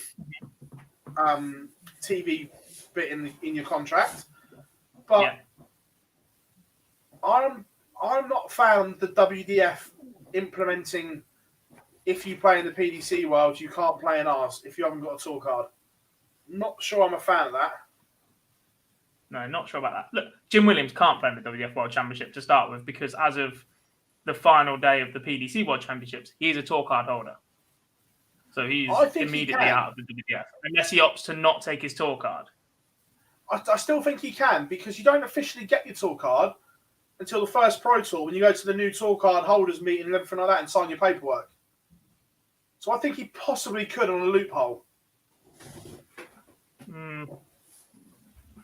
From what we're saying about the crossover, not very likely. At that point, Scott Marsh has got to be close to being favourite for the men's title. Would love to see Thibaut Tricol go deep as well as a Frenchman. And okay, he's not quite there as yet. I don't think 100%. But you're looking at Richard Veenstra. And Raymond Smith is number 1 on the Australia WDF rankings. That would be interesting, as we've just seen him qualify for the PDC World Championships after what you just said about not being able to play both. So, this is the thing, though. But I'll do mine first. Now he's there. Well, there's a few that now they're there. I think Mike Warburton and Cameron Menzies are huge dangers because of their A games. Look, their B games aren't particularly strong, but Menzies' A game, we've seen it. It is unreal, and the same with Mike Warburton's, Scott. But if they rock up and play well, they're threats at Lakeside. Yeah. The word to describe Cameron Menzies is schizophrenic, just in every way, just do not know what's going to happen from which we one dart to the next. And that's why I don't know if I would ever really back him to be favourite for anything. No offence to him. Like, your logic is sound, I know what you mean, but it's too schizophrenic to back. Mike Warburton seems a little bit more solid, a little bit more consistent, so he would be the man I would choose out of those two. I know it's not very patriotic of me, but yeah, that's what I would say out of those two. But God, just going back though, it seems that that's a very BDO move that they've done by implementing that. That was one of the things that caused issues back in the day. And it just seems like a huge backward step for me. Yeah, potentially. Look, I think there's still collaborations and discussions that need to be had in terms of coexisting alongside each other. I don't think the WDF overstate their role in the game as a place for the amateurs nowadays, rather than clinging to the BDO World Professional title that they did for so long. I don't like to play politics in between both. I'm just glad that we've got darts from both codes going on. A strong WDF is good for darts. It gives home to umpteen more players than the PDC will, because the PDC represent those top 128 ultimately, and that's everybody's goal, to be in that 128. I'm going to sit and watch it. I love the event. The fact they are the home for the Ladies Darts World Championship as well, in my eyes. Look, I know Mad have got one as well, but we're going to see this one first. It's effectively a carryover of the BDO World Championship. I know we've had this discussion first, but it's a new name and pretty much everything is same in terms of qualification, etc. I'm going to sit and watch it. It was my first experience of darts, and I'm going to sit and watch it until it's gone. I'm not going to say I'm not going to watch it, but I don't like what they've done with saying you can't play both. I think it stops some good players that could showcase at Lakeside enhancing their tournament. Possibly. Well, it's a bit difficult to not talk about something else while we have this conversation. So, with a potential crossover between Q School and WDF World Championships, that's an even bigger standpoint, because that enhances both sides. And if you're going to make the top guys miss out on Q School from the WDF, as is potentially going to happen from the other side, there's an issue. Both sides are at it. Yeah, apart from one side holds all the aces. They do, but they still effectively need the other side. But do they? I still think so. With the JDC going into the Dev Tour, going into the Challenge Tour, they've effectively created their own amateur system. They have, but at the same time, if Dev Tour players can still play Pro Tour, if Pro Tour youth players can still play on Dev Tour as well, they're admitting they're not fully developed at that point, and that they need more opportunities away from that to grow the game, to be at a level, to be in that top 128 and make their product even better. So look, there is a lot of darts at the minute, and there's always going to be some crossover. There's always going to be the odd bit of politics that gets in the way. There's not enough days in a year for calendars to not overlap. It's inevitable at some point. I just think there could potentially, without knowing 100% what's going on between all three of the organisations at the minute, communication lines could, from the outside, look stronger. Well, yeah, to a degree. Look, the two organisations are both talking to the big one, but the other two aren't talking to each other. Well, yeah, because they're competitors at that point. And that's the issue. I've made this point previously when I've spoken about playing pool and how many different rule sets there are at the minute. And in the past, you're not allowed to play for one set of county rules if you're playing another. And then a couple of new sets come along and they look like they're going to eclipse it. And now one's got really defensive and they're not letting players play in opposite tours. It just gets so messy. Just play the game. But either way, there's going to be an issue around Q School because of the crossover dates. At worst, Q School could start on the final. At best, it's going to start on the Monday, so players have still got to get from Lakeside to Barnsley if they want to go. Yeah. Which, okay, it's not halfway across Europe, etc., and you're probably going to be out celebrating. Depends if you make that call, isn't it? Not every player's ambition is to go and play in the PDC, but chances are if you're going to be good enough to be the WDF World Champion, and it's still a pretty competitive field. It's not what it once was 10, 15 years ago, but it's still going to take some winning. I think you have ambition to be even better than that. So it's going to be an interesting couple of months. Look, it's busy up until December. The minute December hits and beyond, we're in even more muddied waters about what's going on. Yeah. Should we address the poll? Yes. So the poll was up, and it was: who is favourite for the PDC World Championships? Jonny Clayton, Gerwyn Price, Michael Van Goghen, or other? And it's convincing, boys. Jonny Clayton, in people's eyes, is the favourite for the World Championships. Not surprised. I voted for Gerwyn Price. I think there needs to be a little bit, like 10% knocked off for recency bias, just because of what he's done. I know recency bias is the same as in good form, but I still think when the crunch thing goes, what's the furthest Johnny's made? Is it the last 32 at Ali Pally? I don't think he's made the last 16.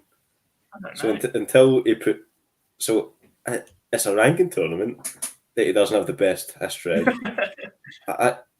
So my money's still on the man who's got a little bit of a nasty streak in him, and who's chasing that £2 million that he's never going to get. But yeah, for me, the favourite is still Gerwyn Price, as well as Clayton's playing in the past month or so. 3-time last 32 is the best for Johnny. Yeah. Yeah, look, I think for me, I think Gazzy's favourite right now. But I also think set play will suit MVG. Phill, no. I'm not saying he wins it. I'm saying that set play at the moment, I think suits him better than leg play. Because when he's having those little off legs, like take for instance the first session against Jonny Clayton, he trailed 4-1 when he had two iffy legs. That would just be one set. Yeah.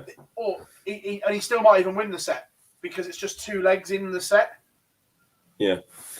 So look, I'm not saying he goes and wins it, but I'm just saying that set format, I think at the moment, suits MVG more than the leg play format because of the off legs that he's having. That definitely makes sense, and it's a great PR spin to say set play suits him better set play suits him better because he's not as good a player right now as Clayton or Price. I'm not arguing that. I'm genuinely arguing. You're right what you're saying, but yeah, it suits him better right now, I think, than the match play format. Possibly. Although in the big moments, those deciding legs, we're not seeing that convincing blow you away that we've seen from MVG in the past either. What run was he on in last leg deciders at one point in his career? Wasn't it something like 26 it was the in a Euro row? or whatever it was. It was something Yeah, something like 26. ridiculous. He doesn't quite have that persona around him anymore. Not all the It was, time, but Yeah. Nathan Aspinall against him a few weeks ago at the Euros. Nathan comes at him, everything he's got. MVG has to throw him, what was it, an 11 data to seal him out? That's the first time we've really seen that from MVG this season, I think. That's true. I think, Phil, you might be talking up the fact that set play will suit him more. Given that Peter Wright's in absolutely no form right now, Gary Anderson's similar, the fact that 16% of this poll think other, over 14% think Michael van Gerwen, is a little bit of a sign of the times and concern for your boy. And unless it's just our fans' opinion. All I'm saying is the bigger his odds, the better I like it. Silly boy. Gambling. Bet responsibly, folks. Bet responsibly, don't bet on MVG. But it would be the darts year that we've had, or the last 2 years we've had in darts, for MVG to go and win the Worlds. Doesn't win a ranking event all year and goes and win the Worlds. That would be the complete darts 2 years that we've had. I would want it to happen. I said this the other day. TV-wise in between. Yeah, no, it hasn't. That's exactly the man I want to place it. But this calendar year would be complete if on January 3rd, or whenever it is, we get MVG 7 sets against Gerwin Price in the final. I think that's what we all want to see. Yeah. Yeah, that'd be all right, wouldn't it? I'd take that. No, I'd take that. All right, where else are we? Some really good questions. Henry is in, mate. Hope you are all good. Yeah, the other thing, obviously, that someone's mentioned in the rankings, that Dimitri's within striking distance of James Wade now in 4th. And he's aware of that as well. He mentioned it at the weekend. He knows he's a pro tour away from attacking James Wade in 4th. He is defending quarter-final money at the Worlds, I believe, Dimitri. He beat off in Nathan Aspinall. Yeah, he's defending quarter-final money, so he's defending 50k. And I don't think James is anywhere near that for 2 years ago. James Wade's world record's horrendous. It is, yeah. Draftgate killed him off. Yeah, that'll be 10 years. Well, this December. Well, Because that definitely won't appear on Sky, will it? No, not a throwback on that one. So that was that. What else have we got? What players are missing the Pro Tours this week? Interestingly, well, I haven't seen it, to be fair. Is the list big? Yes. Wim tweeted it earlier. I'm just trying to find... To be fair, the interesting one is that Justin Piper's just given up as a professional dart player, isn't he? Just resigned. So pretty much. I'm Romeo done.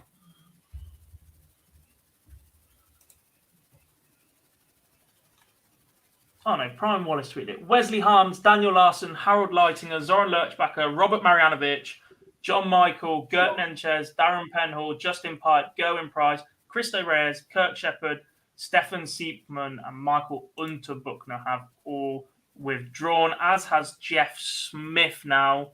I've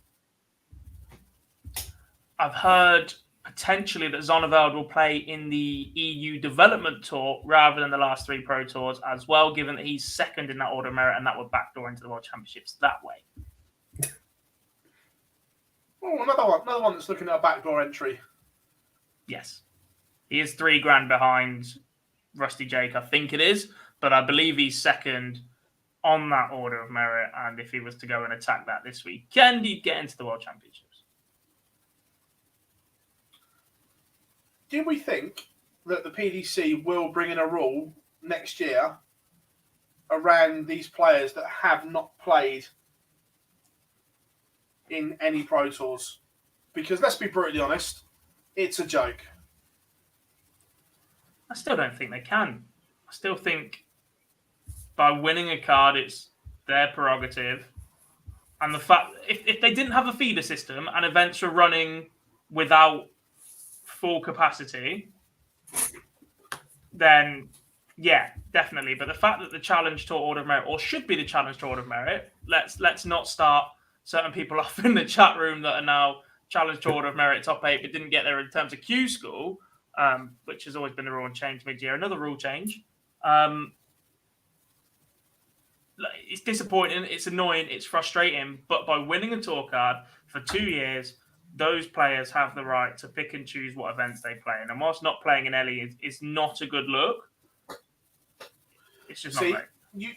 You say that, but I think the PDC will look at it differently. I genuinely think they'll bring something in that if you don't play in X amount of events, we have the right to take that card off of you. It's our card, and if you're not going to use it, we have the right to take it off you. What about players that get injured then? Because then you go into extenuating circumstances, and then somebody in a boardroom is making a decision on your professional career rather than your own ability. If there's a medical reason you can't play, I've got no problem with that. But as as Robert Manovich messaged me on Twitter because he thought I was having a go at him, he's not going because he can't get time off work. Sorry, that doesn't cut it. You go to Q School knowing what you're going to try and win. Yeah, but he's got another year of it. Marjanovic was 60-40 when he went to Q School anyway. Couldn't get the first weekend off work. And let's be honest, COVID has made a massive impact on people's ability to work. And you can't really go giving up jobs at the minute to chase it. In a normal year, I think we see Robert Marjanovic a lot more. But early in the year when players are having to quarantine, etc., that was just too much time to get off. Now we're in the back end of the busier part of the year. If you had more to chase, then it'd be worth having a crack at. But different courses for different horses, I suppose, is the phrase. Knowing how the PDC operate, I think they'll bring a rule in. Genuinely do. I wouldn't be surprised if they do, but at the same time, I don't think when we get to the situation of somebody making a decision on your behalf in an extenuating circumstance, I don't think the PDC should be making that decision because they're not neutral in that position. You can't really give it to the DRA because there's still influence from the PDC as it is.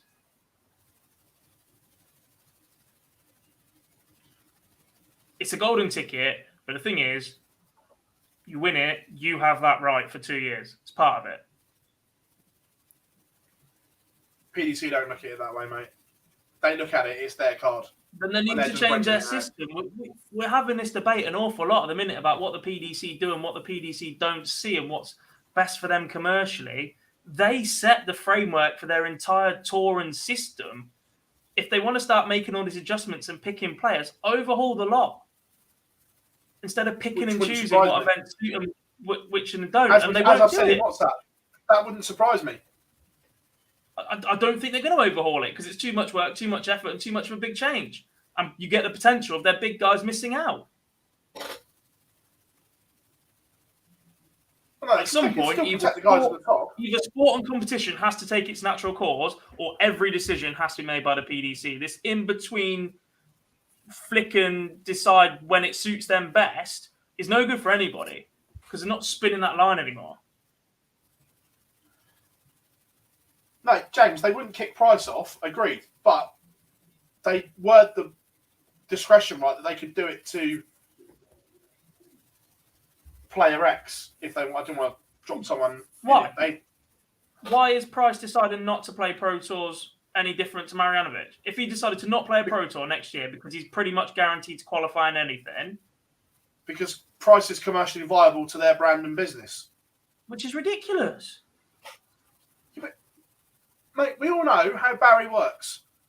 It's about the profit line and the... That's how it works. Profit line over everything. Do you genuinely think that the PDC care about anything other than money and what money they make? No, but Honestly. there's part of me that thinks sport should be about more, and it always should have been, no matter who's doing it. You can't have one rule for one rule for another. The inconsistency. Those days are dead. All sport is about money and business now. All sport is about money and business.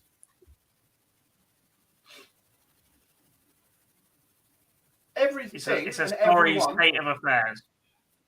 in all sport has a price.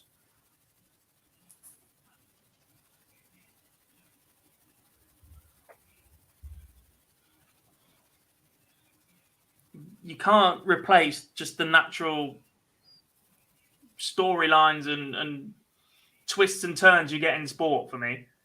You start scripting it, you get nothing.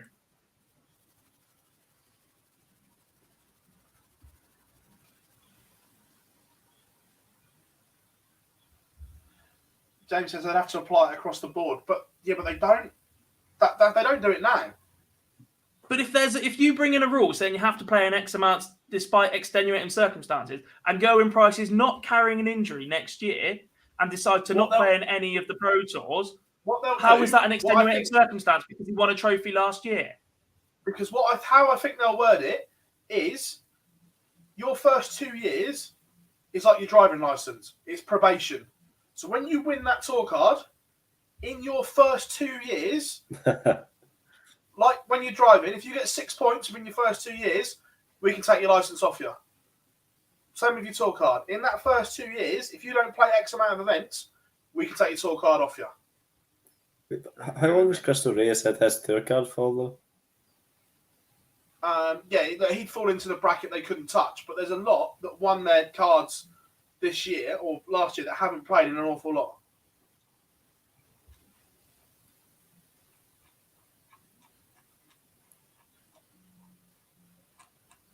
You might be looking for a new number 2 on this show if it keeps going this way. Right, it's not just darts, it's all sport. You know, but I'm fed up of that and all. It's no different to Beck's getting 150 million to be the face of the Qatar World Cup. You're not telling me he's done that for the good of the sport?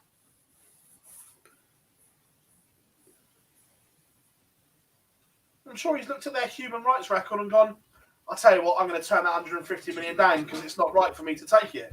As he hell. How can you be the poster boy for UNICEF? Your face on this poster?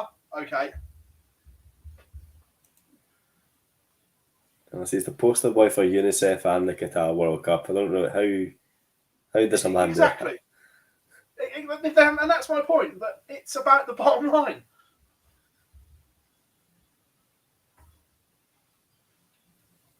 Anyway, moving on. It's all good.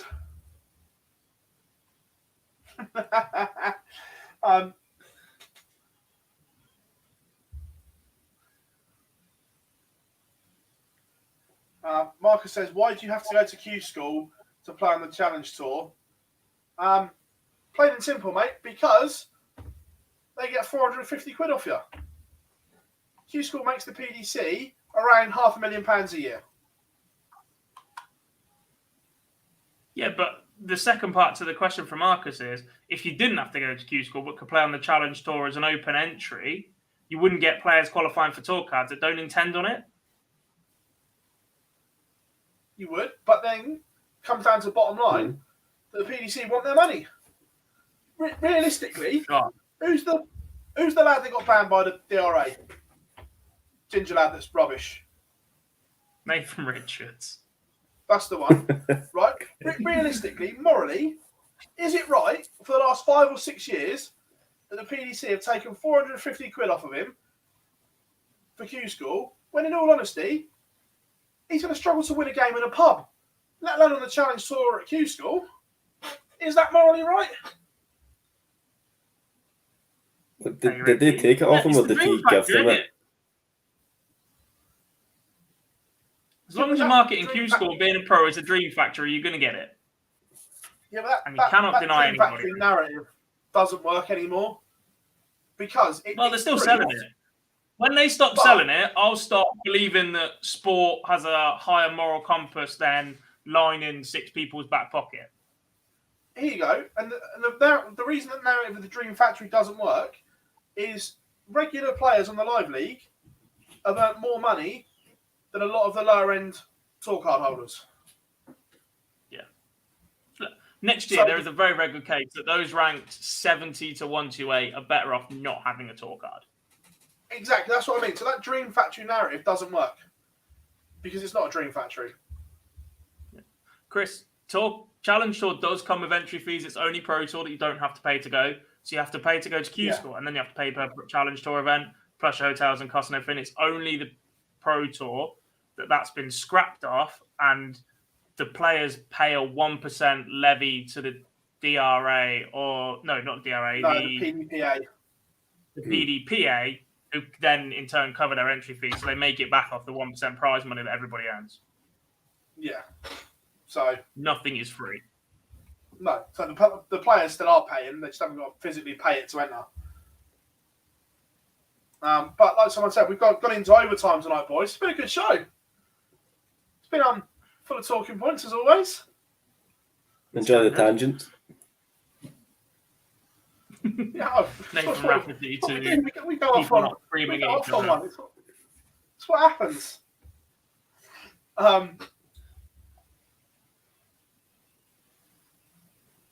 No, sorry, they're keeping the 2-stage one. Definitely, that's the last question. They're keeping 2-stage of Q School. So if you've just dropped off the tour, you've got a little bit of protection. Or if you've done well at challenge tours, whatever, you've got protection. But boys, it's been an absolute pleasure. Absolutely loved tonight's show. Everyone in the chat room, it has been absolutely amazing. You guys have smashed it tonight. We've given you a little bit of bonus overtime as well. Remember, tomorrow, busy day of darts. The live league returns 9:30 tomorrow morning, day 2 of Group A. And of course, we will be here streaming live from 11:30. The Super Series Live returns.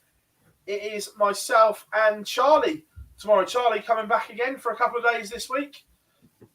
So we will be here for Super Series Live from 11:30. The Race for Minehead, the race for the World Championships is well and truly on. We have been the Online Darts Live Lounge, myself, Phill Bars, Jack Gobby Garwood, and Scott Mitchell. Boys, it's been an absolute pleasure. We are signing off for the night, and we will see you all tomorrow. Thanks very much for joining us.